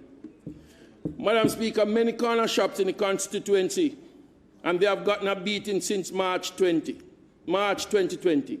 We continue to assist with entrepreneurial grants from the CDF and continue to reach out to the different agencies for support. JSIF has assisted Mount Salem and Salt Spring with appliances to enhance a business venture of approximately 25 small business owners in 2020. And we are waiting to see the assistance for this year. Constituents have gotten assistance with freezers, stoves, fryers, sewing machine, chicken defederer, and even a drone, Madam Speaker. Madam Speaker, the Ministry of Labour and Social Security continues to offer assistance to small community-based businesses, whether directly or indirectly. Madam Speaker, our CDF resources is a drop in the bucket. So as elected representative, I have to go there and look it for them. That's what parent does, right, Madam Speaker? Madam Speaker. Madam Speaker, I love working in the fields. I love pruning trees. I love getting my hand dirty. So my promise to fix St. James Central was one that was well kept. In my first stint, Madam Speaker, 26 roads were rehabilitated across the constituency. Within the last year, Cornwall Court Boulevard and a section of Ramtally Boulevard were fixed in the Cornwall Court area, and the Refuge Road in Flower Hill was fixed under the Farm Roads program, thanks to the then minister in the Ministry of Agriculture, J.C. Hutchinson. Madam Speaker, the contractor have already been named for Brandon Hill and 41 to be fixed.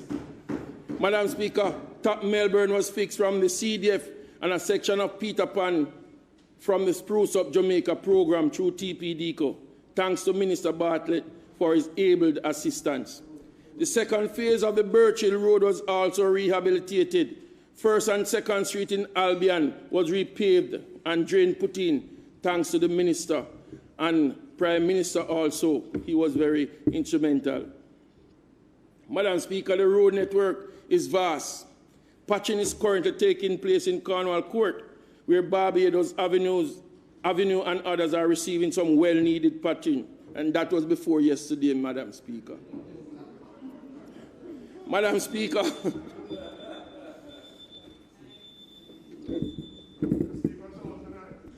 Madam Speaker, the member's time having been exceeded, I beg to move that his time be extended sufficiently to allow him to complete his presentation.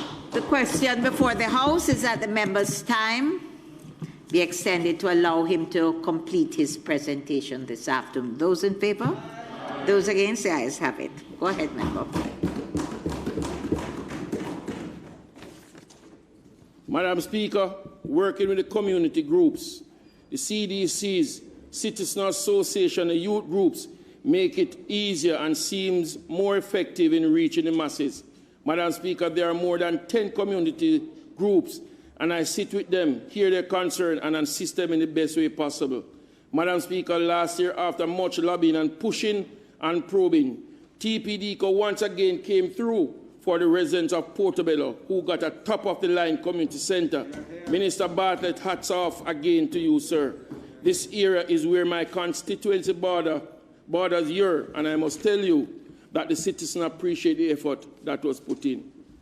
Portobello is a very quiet community whose members are mostly retirees. The road, Madam Speaker, are also in dire need of repair.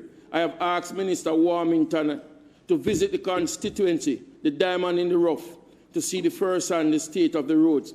I patiently await his visit. Just yesterday, Madam Speaker, the heavy rains fell.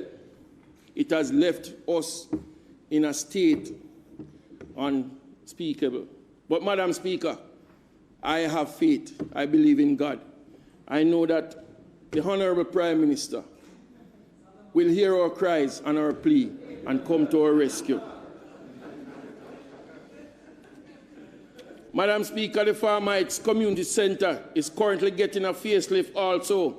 This centre hosts the Farmites Marching Band, the #1 marching band on the island, but the community has outgrown the centre.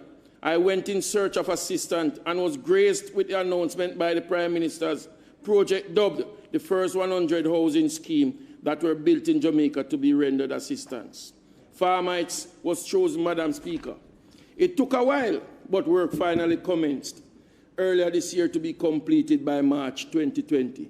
While on the topic of Farmites, Madam Speaker, dialogue has already begun to build a clinic in that area in order to accommodate the residents of Farmites and Rosites. This will help to take the pressure off the overburdened Cornwall Regional Hospital and the Greenpond Clinic. Madam Speaker, Rosemount Gardens is also on the radar for their community centre to be rehabilitated. NHD will also be working on this, but due to the fact that the price of material has more than tripled, a new bill of quantity will have to be done and more funding approved before construction can begin. Madam Speaker, this has been a project that has been in the making for a while, so I'm begging the resident to see with me for a little more because your time is almost here. Madam Speaker, I have already submitted a proposal for the Cornwall Court Cultural Centre, and I await positive response. Rosite was almost there, Madam Speaker, but we lost the project coordinator, so that the project has been stalled. We are getting back on track, and Rosite will soon have their very own community centre for over 10,000 residents once more. Madam Speaker, the North Gully in St. James is located in the constituency. This gully empties into the sea. The North Gully needs urgent attention. The rainfall causes constant deterioration of the gully banks and the base of the gully. Presently, there is a section that may collapse soon. I am beseeching for this to place on the books, as critical as many times citizens may feel like nothing is being done. This occurs especially when their homes and businesses are in the pathway of the imminent danger. Madam Speaker, Greenpond, Cornwall Court, Capital Heights, and Melbourne tributaries enter into the North Gully.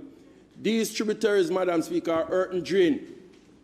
And you know whenever it rains in the hill, Madam Speaker, a lot of debris and silt are taken down.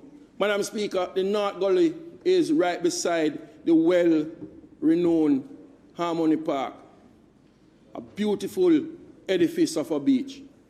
But, Madam Speaker, when it rains, all the debris enters into the bay. We have to do something about it. I ask the Prime Minister to look into it and to help us in that regard. Madam Speaker, the Salt Spring Clinic is also on the road of my journey. Last week, the Chase Fund has signed off on an $11 million project for this clinic. Work has already been done on the clinic through the NHF. Nevertheless, the clinic is still in need. These funds will be used to create rainwater harvesting, fencing, and electrical work to enhance the aesthetics of this clinic. Those who are ill will be attended to in comfort as this clinic seeks to the residents of Salt Spring and Flower Hill. Madam Speaker, JSF is doing great things in the community of Salt Spring. The green spaces, safe passage is well on the way. The agency will spend close to $100 million in that community, which has a 12,000 residency. This work is being supervised by the Salt Spring CDC and the Barretown CDC. JSF has been a bus which decided to drive Salt Spring to the road of prosperity. Last year, we commissioned a $110 million water project in Flower Hill. Flower Hill, Madam Speaker, has not seen water flowing through their pipes in the last 30 years, thanks to our Prime Minister and Your Holiness. He has done it, and water is back in the community. This did not come easy. We have been looking into ways of making this a possibility. And at that time, Minister Davis, you're well aware of the work that, the work that you put in and the role that you played.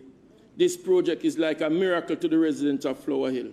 The new system consists of 2 relifting stations, storage tank, and gravity line, which will be fed by water from the greater Montego Bay water system. Madam Speaker, I would like to thank the Prime Minister, Minister Pernell Charles Jr., State Minister Homer Davis, Rural Water, and NWC for this project. But whilst this is positive news, Madam Speaker, we have an age-old problem of not having running water in other sections. The more elevated areas, to be exact, Rose Heights, Green Tank, Bronx, Beirut, Top Rosemount Gardens, Phase 2 Cornwall Court, and Portobello Heights. Madam Speaker, the pumping place has been there for more than 50 years. This pump has been repaired so often, but still stopped working every 2 weeks. Every 2 weeks. Madam Speaker, with the introduction of Cornwall Court Housing Scheme and Rosemount Gardens and section of Rose Heights, more pressure has been added to this pump. A new pump is needed to service these areas efficiently. Water is life, Madam Speaker, and so I beseech the Minister to give the residents in these areas life. Madam Speaker, our women movement is responsible for the outreach programs in the constituency. They are the ones who handle the care packages, the visit to the shut-ins. Additionally, they handle the social development aspect of the constituency. And they go house to house to engage youths to get them into the different programs with their help. Parents with children that have dropped out of school, for the many different reasons, have found hope. Madam Speaker, our women's movement have assisted the elderly to get vaccinated and go as far as feeding the homeless in and around Montego Bay. The St. James Central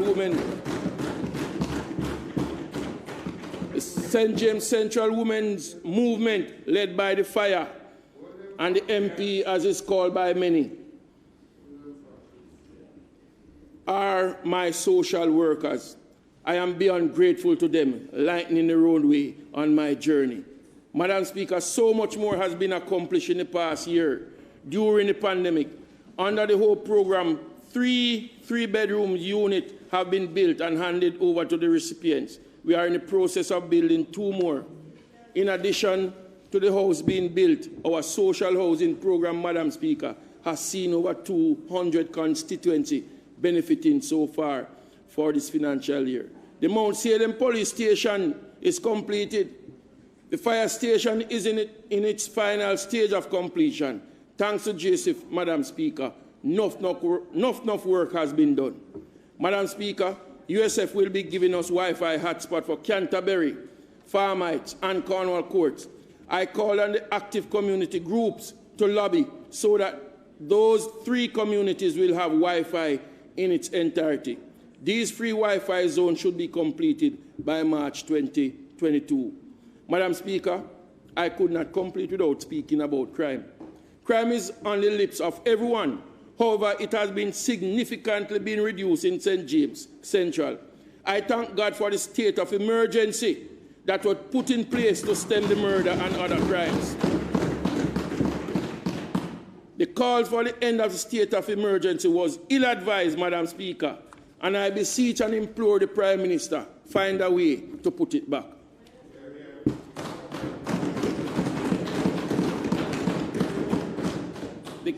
The cases of domestic violence that leads to murder are high, Madam Speaker. According to Dr. Herbert Gale, doing a study conduct here in Jamaica, one of the causes of domestic violence stems from paternal issues. Madam Speaker, as a legislator, I will be moving a motion for the DNA paternity test to be done at the birth of the child in order to determine fatherhood of that said child. This, Madam Speaker, I believe will stem majority of the domestic violence in our society.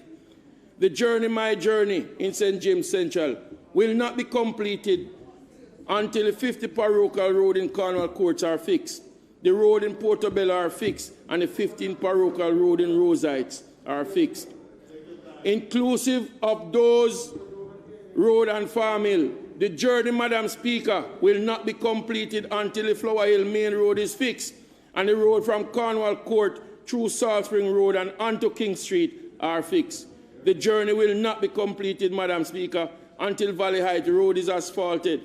The journey will not be completed until the gullies and tributaries which lead into the North Gully and South Gully are concretized and the North Gully is restored. Madam Speaker, the journey will not be completed unless the people of Green Tank, Beirut, Ice Cream Shop, Bronx, Bottom and Top Melbourne get pipe water on a regular basis. Madam Speaker, before I close, I must speak to the urgent need for the ring road, Madam Speaker. It will alleviate the traffic congestion in Montego Bay.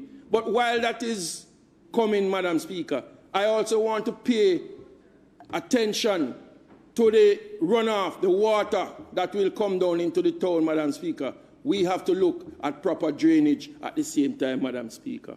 Madam Speaker, my two councillors, Deputy Mayor Councillor Richard Vernon and Councillor Arthur Lynch, I must also thank my councillor caretaker, Mr. Gregory Harris. Together we moved the margin of victory from 1,919 in 2016 to a whopping 2,858 in 2020. Madam Speaker, this is a testimony of the work being done in the constituency.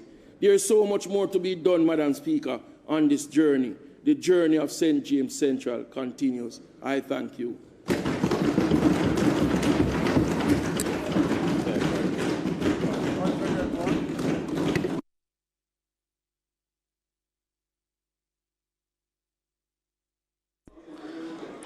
Excellent presentation, Madam Speaker, from the Member of Parliament for St. James Central. And you know, Madam Speaker, it just goes to show the depth and quality of representation that is in this House at this time, and particularly on this side of the House. But, Madam Speaker, it is... No, I said... But in fairness, I said this House. And then I said in particular. You see, you didn't hear everything. You must always hear everything. And if you hear everything, you will accept that the second part is as good as the first part. Madam Speaker, it is my pleasure to ask you to invite the member from St. Anne, Southeastern, to make her presentation.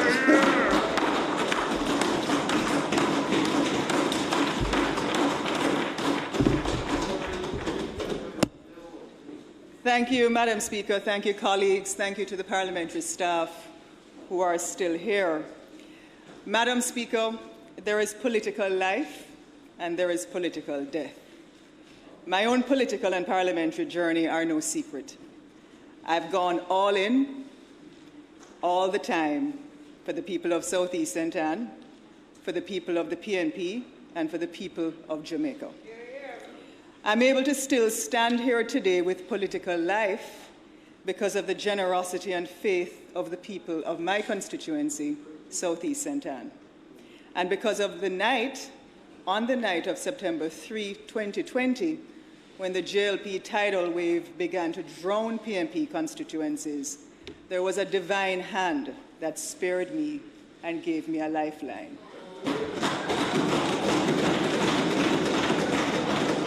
And so I thank God, Madam Speaker, today. Madam Speaker, at the end of this term, my constituency would have spent 16 out of the 20 years of my leadership under a JLP-led government. The country has indeed gone green, and any direct progress my constituency has been able to make in the last term or even the last year under the JLP-led government has been as a result of my constituency executive team, my family, my friends, my constituency office staff, the councillors, private independent donors, the Constituency Development Fund, the TEF, Minister Warmington, Minister Vaz, Minister Montague, Minister Mackenzie, and Prime Minister Andrew Holness.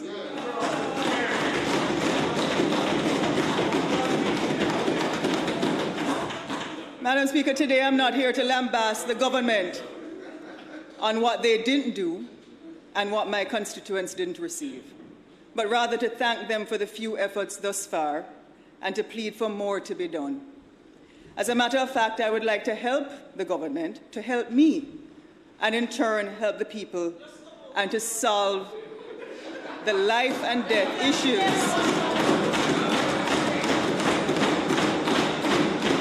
Madam Speaker,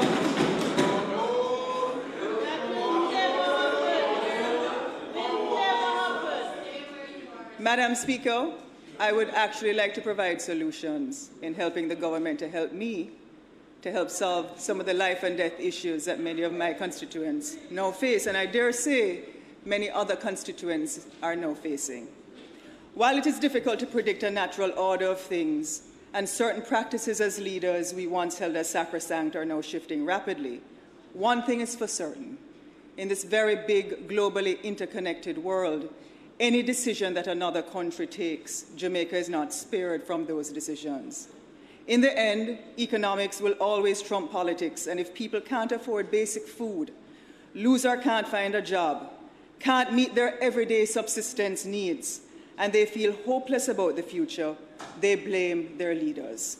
And ultimately, we are the ones held responsible and accountable for taking the right decisions for the improvement of their lives and for the future of their children. With only 38% of eligible voters coming out to vote in 2020, it is clear that the tenets of our democracy are not resonating with the majority of our people. What is more, 70% of average Jamaicans feel that elected officials are corrupt. Recently, I tested how Jamaicans truly felt about us as MPs by daring to highlight the salary scales of what we receive versus Barbados and Singapore. The comments were emotive, and though they were not startling, they gave, I think, all of us in here a really good indication of how I knew we were truly viewed by many of the people that we serve. Therefore, our agility as leaders to pivot quickly and take decisions for the progress of all Jamaicans across green and orange lines will determine whether or not we merely survive with mediocre standards as a nation, or whether we prevail, moving our working class to the middle class and the middle class to the owners of capital. Therefore, Madam Speaker, rather than use my 15 minutes to list all the roads and other projects we have done over the past year in my constituency, because you can feel free to visit my public pages for that, I want to use a short time to address two life and death realities that have dire consequences for the people I represent and offer some solutions to the government on how we can change the current system which is not working. These systems surround water access and the cost of living. Madam Speaker, Jamaica has won the award for the best quality drinking water in this region 3 times in a row, 2012, 2013, and 2014. It was awarded by the Caribbean Water and Wastewater Association. This is our good old tap water, if you can actually get it, Madam Speaker. As for many rural Jamaicans, piped water is a luxury item and not a basic human right in 2021. Yet Jamaica consumes 30 million cases of bottled water annually. 30 million. The GOJ needs to urgently examine rural communities who are without water and make them a priority. This ought not to be a JLP or PNP prioritization, which areas are done first. Madam Speaker, I want to highlight an example of what I mean. It has been almost 7 years since the Higgintown water project in my constituency was approved, and over 1 decade since I started lobbying the process, and I pray no other MP has to endure a similar fate. And I want to give you the timelines, Madam Speaker. In 2008, I met with the then Minister of Water, the Honourable Horace Chang, to outline the water problems in Moneague and to ask for the need to re-establish the Green Park well in Claremont. In 2014, under the PMP-led administration, the then Minister of State in the Ministry of Water, Minister Ian Hales, announced to the Parliament the equipping of the Green Park well and construction of a pumping station. The project would take 2 phases, beginning the first quarter of 2015 to 2016, and it was allocated for in the budget. This would assist water to Higgintown and surrounding areas. Madam Speaker, nothing started. In February 2016, the government changed hands from PMP to JLP, and seemingly so did the priorities of the project. In May 2016, I met with the president of the NWC, Mr. Mark Barnett, and the St. Ann NWC parish manager as a follow-up on the water projects and outstanding projects that were approved and budgeted for. Despite my constant interventions to the NWC since that meeting for 2 years, nothing was done. On June 23, 2018, the residents of Higgintown made their pleas openly in a public demonstration, and I stood with them. I then went again to the then Minister of Water, now Carl Samuda, and met with him and his technical team at the Ministry of Water to request an update of the water projects in Southeast St. Ann. In March 2019, Minister Carl Samuda announced in Parliament publicly the same projects for Southeast St. Ann and said the money was in place to start them. Still, nothing happened. Madam Speaker, this is not even where it stops, to be honest. I met again with a new Minister of Water, Minister Pernell Charles Jr., and all the water technocrats of the ministry, and asked what happened to the projects. No one seemed willing to speak. Needless to say, on July 22, 2020, the Higgintown water project finally started and then stopped abruptly. For over really? I must say you stop it. For over 1 year, Madam Speaker, after it stopped, nothing happened. Madam Speaker, I questioned the current Minister of Water, the Honourable Auburn Hill, earlier this year in the Standing Finance Committee. He wrote down the queries on a yellow post-it and said he would get back to me. He hasn't gotten back to me. Every time I call to ask about its, wait, no man, I'm going to tell you. Yeah, Higgintown. Every time I call to ask about its resumption, the NWC said it ran out of pipes and didn't have the money to buy the pipes. Yet, I saw the NWC laying water pipes across the country in surrounding constituencies, and other MPs thanking the government for major water project approvals during their constituency debates.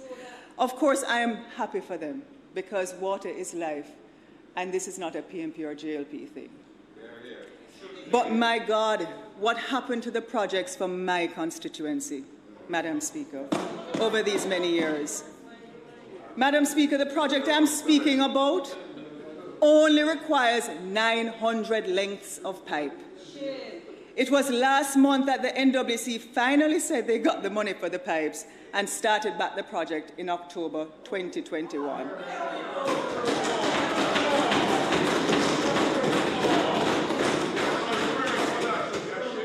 But this is not the only project, Madam Speaker. There were others I spent years advocating for since 2008 to date. I want you to listen, because some of you are here just 1 year in your first term.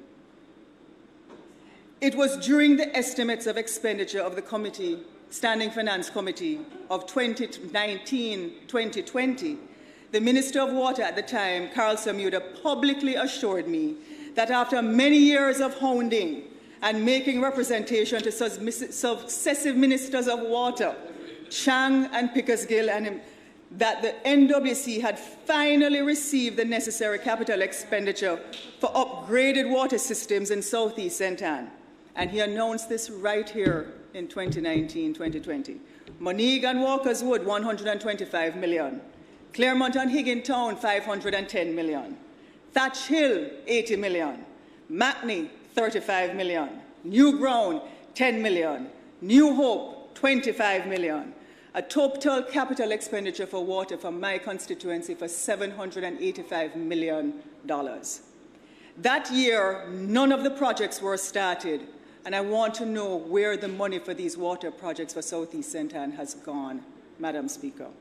Something is wrong when the people of Higgintown and Southeast St. Anne can't get 900 lengths of pipe for over 1 year.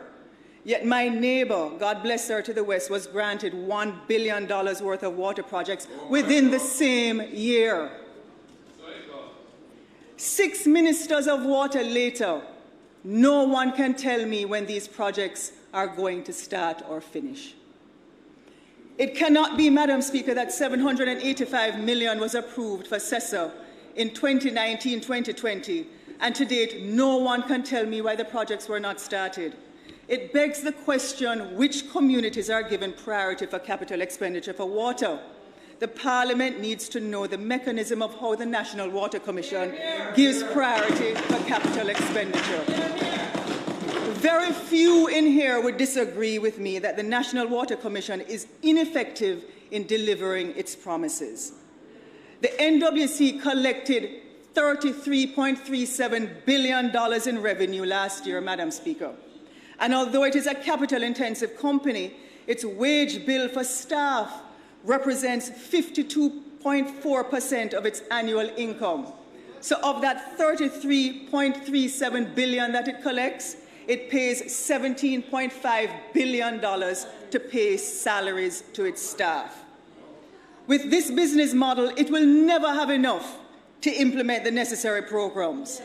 Simply put, Madam Speaker, if you're building a house and your labor is more than your building materials, it is going to take you forever to finish the house.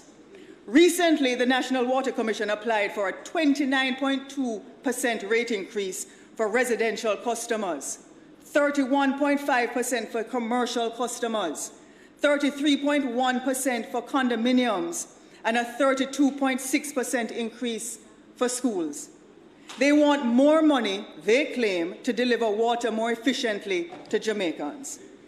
Currently, the selling price of water to Jamaican consumers is not much different from the selling price in North America. However, the Office of Utilities Regulation, OUR, approved a 4.3% rate increase for residential and condominium customers, 4.4% for commercial clients, and 3.7% for schools. No doubt the NWC will be coming again for another rate increase. Madam Speaker, we need to stop kicking this can down the road and take some hard decisions with regards to the National Water Commission. Or there will be no life for many Jamaicans who need piped water in remote areas, not only Southeast St. Anne, but across rural Jamaica. I therefore repeat my call, Madam Speaker, for a more transparent and equitable distribution of water resources across this country.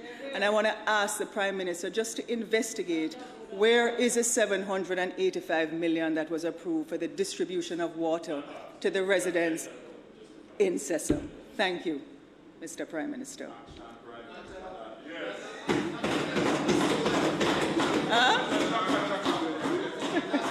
I won't forget your birthday.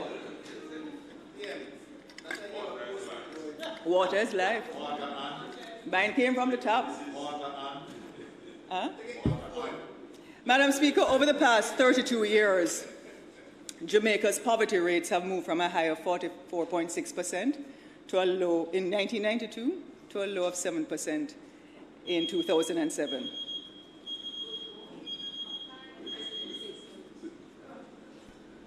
Not much. Madam Speaker, the member's time has been expired. I beg to move, Madam Speaker, that enough time is granted to allow her to complete her presentation. The question before the House is that the member be given sufficient time to complete her presentation. Those in favour?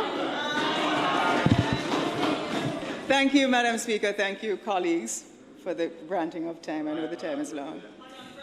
In the most recorded year, the most recent recorded year, the poverty rate for 2019 was estimated at 11%. To be able to live in Jamaica, Madam Speaker, is not cheap, and the cost of living is indirectly killing the lifeblood of the masses of our people and rural folk who depend largely on money from cash crops and small ruminants. Cash pot too? It's true. No, if we call up it true, you have some people who buy dinner by buying cash pot. Regardless of the bubble you've chosen for protection, it would be difficult to escape the reality of surging retail prices for commodities, foods, and other goods.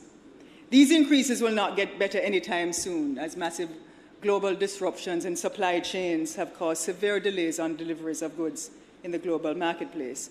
Madam Speaker, inflation in Europe hit its highest level in almost a decade as a result of supply shortages, semiconductors, and other important manufacturing components. Today, consumer prices are 3% higher over last year, the most stinging rise since November 2011. Prices rose to 4.7% in places like Belgium, nearly 3.5% in Germany, and 2.7% in the Netherlands. And across the world, other places are seeing the inflation. The majority of food and other commodities consumed by Jamaica are imported, including basic commodities such as rice, chicken neck and back, kidney, liver, and mixed vegetables. As a result, any increase in the exchange rate increases the costs of these items to our people. Madam Speaker, as inflation continues to increase around the world, my constituents in Southeast St. are feeling it. They cannot afford the food on the shelves. I dare say most Jamaicans are not able to afford a lot of the food on the shelves. 2 months after the pandemic started, Madam Speaker, 62% of Jamaicans' households reported earnings below the minimum wage. Low-income families and women were the hardest hit, with 59% and 53% of them respectively losing their employment. For households that relied on savings, 50% of them said their savings could only last for 2 weeks. 30% said it could only last for 1 week, and 18% said for 1 day. As a consequence, many children living in these situations experienced then and continue to face daily food shortages. 47% of them live in rural communities, Madam Speaker. There is no doubt that the impact of inflation hurts everyone, but it is devastating on the backs of the poor, especially the rural poor, who cannot find the basic money required for shelter, transportation, utilities, and food. Plus, these realities don't represent many available options to them, including my farmers, with the increased costs in fertilizer and fuel, and others who are not surviving on minimum wage, which is $7,000 a week, Jamaican, or $45 US. Madam Speaker, there's been a 7% increase in the exchange rate since the start of this year, moving it to 1.55 Jamaican to $1 US. Therefore, persons with fixed incomes will have to consume 7% less food items than they previously did. Added to these costs are the increases to electricity and water. Over the last year, the price of oil has increased by over 100%, from $35 US a barrel to $75 US a barrel. My constituents are also feeling it with the increases in electricity and water. If we assume that the average meal for a Jamaican without a drink costs $350, the average person could spend $700 to eat twice per day, or $4,900 per week. This is 70% of their weekly salary in food alone. It is truly impossible to expect anyone to sustain or adequately provide for themselves and their family on the current minimum wage of $7,000, especially as commodity prices, Madam Speaker, continue to rise. We're now facing a deep crisis with the daily reality that 1 mile up the road or down the road exists pervasive and visceral poverty for many Jamaicans across the country who are hungry and jobless.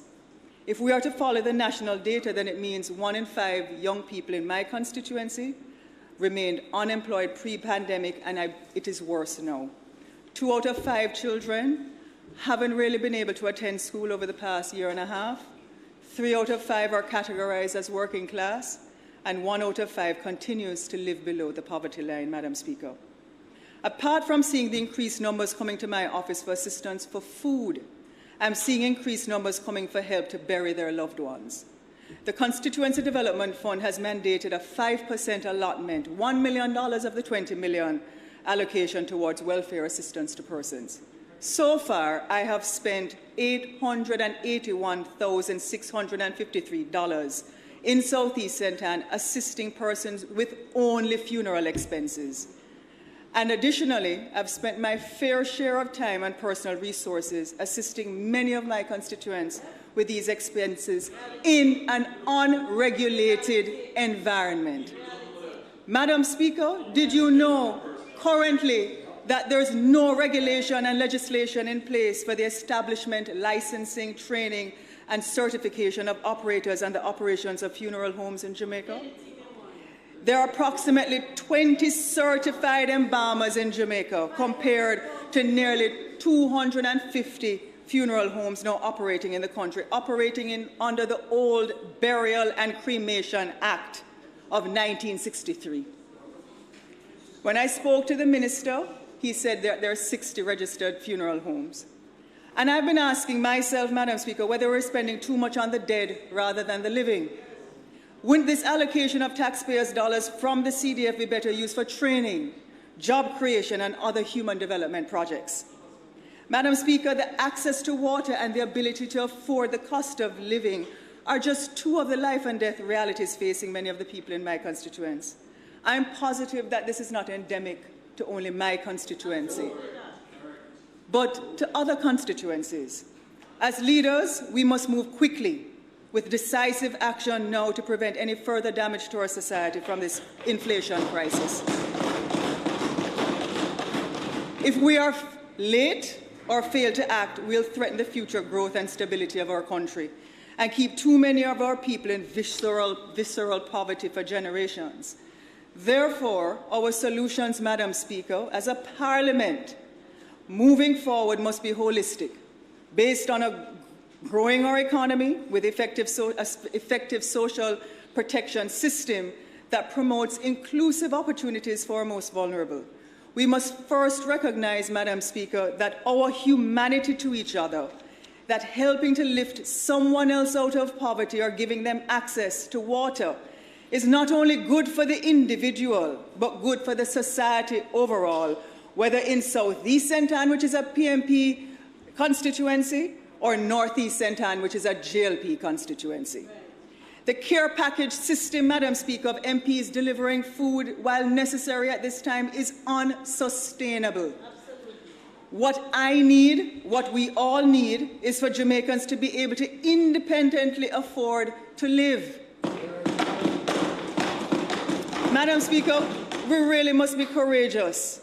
We need to urgently increase the minimum wage threshold with a focused plan to protect the poor during this time. Though we need a review as well of the basic basket of foods that currently do not attract GCT, and we need to add to it as well, Madam Speaker. Madam Speaker, the duty on whole chicken or chicken parts is 250% to prevent importation because successive administration believes that with the import substitution policy on chicken, it will increase local production. Still, most Jamaicans cannot afford to buy a chicken at $200 and $250 a pound, even though the international price of corn has come down, the price of chicken has not come back down. Could it be a better plan, Madam Speaker, just could it, if we think about it, to reduce the duty to 100%, collect some duty, and use the money collected to provide free chicken to small and backyard farmers to raise organic chickens and produce organic jerk chicken delicacies. Right now in Whole Foods, organic chicken sells basically for $750 Jamaican dollars a pound. Could we kill 3 birds with 1 stone? Could we reduce the cost of meat protein for Jamaicans, develop an export niche market, and assist our local women, especially in our rural areas with viable opportunities? As I've said before, Madam Speaker, the government needs to be more proactive, and let us adopt the Caribbean Policy Research Institute's call for Parliament to pass the National Assistance Bill to replace the Poor Relief Act of 1886. This would give a coordinated approach to poverty reduction through an authoritative, multi-sectoral institutional framework which effectively coordinates service delivery through overarching legislation for social protection. Additionally, and I want the Prime Minister to listen to this one, let us implement a focused agricultural system that employs the unemployable to produce basic foodstuff to help feed our children and the elderly at subsidized costs so that our people can afford the daily recommended doses of protein and vegetables. Finally, with the boom in the local construction sector, let us implement a national training skills program for tradesmen and women so that they can get meaningful employment. If necessary, the tax base of the wealthy can be increased to fund these transformational I'm not wealthy, I'm an MP. These kinds of transformational programs for the youth in my constituency and others across rural Jamaica. Madam Speaker, when this term ends, what will we all be known for? What will be our legacy? Will it be based on the number of food packages we gave out, how many funerals we attended, or better yet, how many bags of fertilizer we could give our farmers? The role of MPs to Jamaican people is as clear as mud, and it is time we define what ought to be our purpose.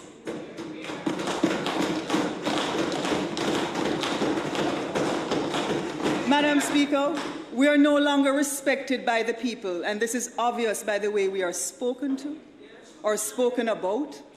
There isn't much reverence to the positions anymore, as we are often branded about as just another corrupt one coming to take something from the system. As we approach 2022, which marks our 60th year of independence from Great Britain, both the PNP and the JLP have had almost a 50-50 year split at the helm of running this country. The PNP 31 years and the JLP at the end of this term 29 years. So there's enough blame if we want to pass around. It's time to press reset, Madam Speaker. Time for us to look seriously. Time for us to look seriously at the legislative agenda. Time for us to move away from doing what is popular to doing what is right.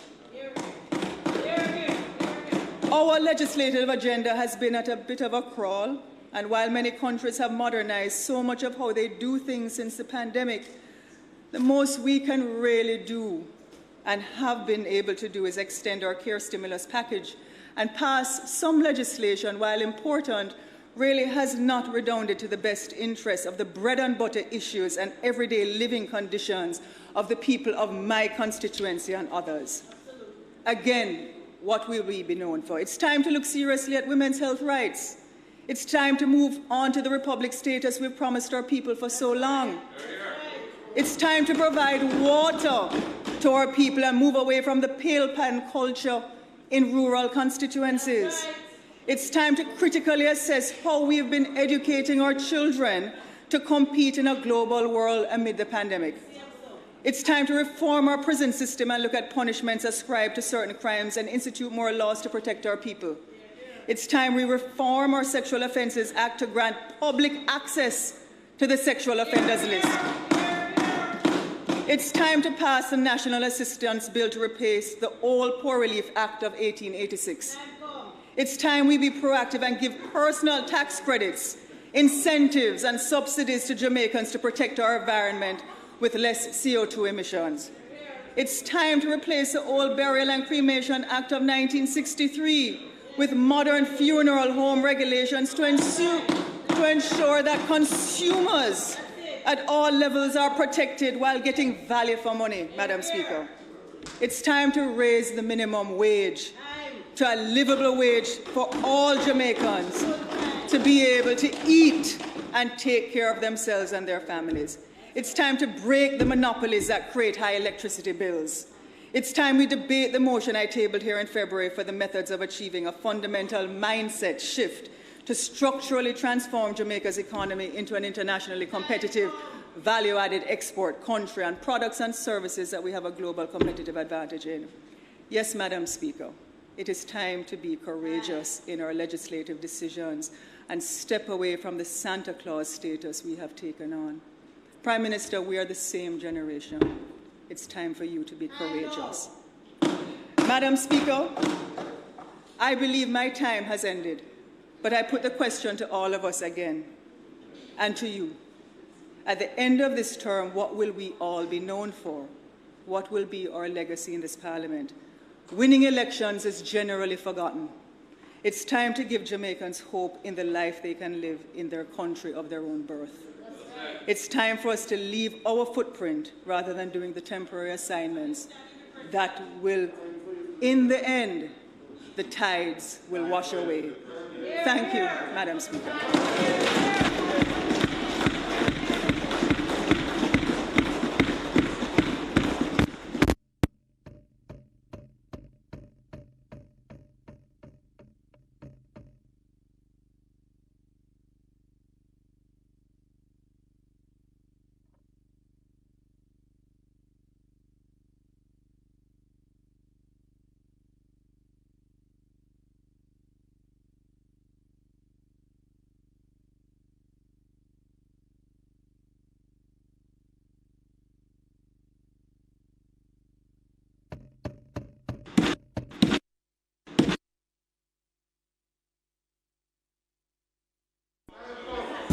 Madam Speaker.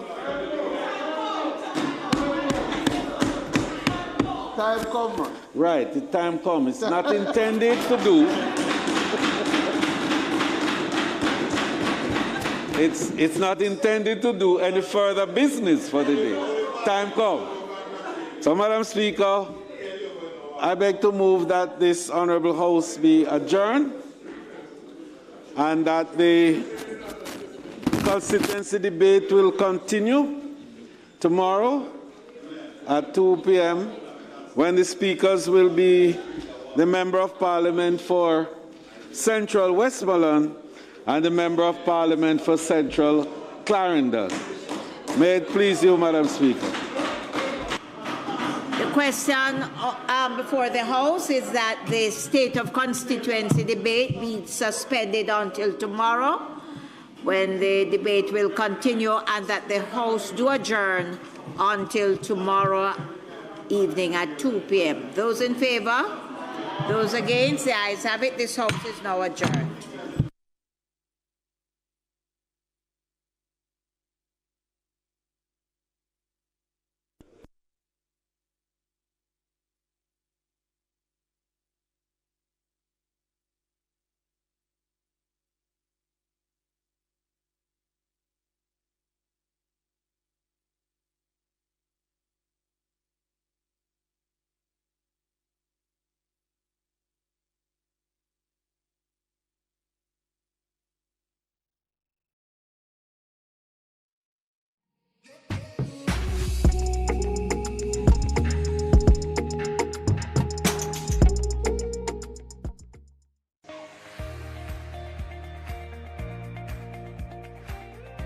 Coding and programming share the same language, so I got more interested because of programming. Because a couple of years ago I did wanted to do programming,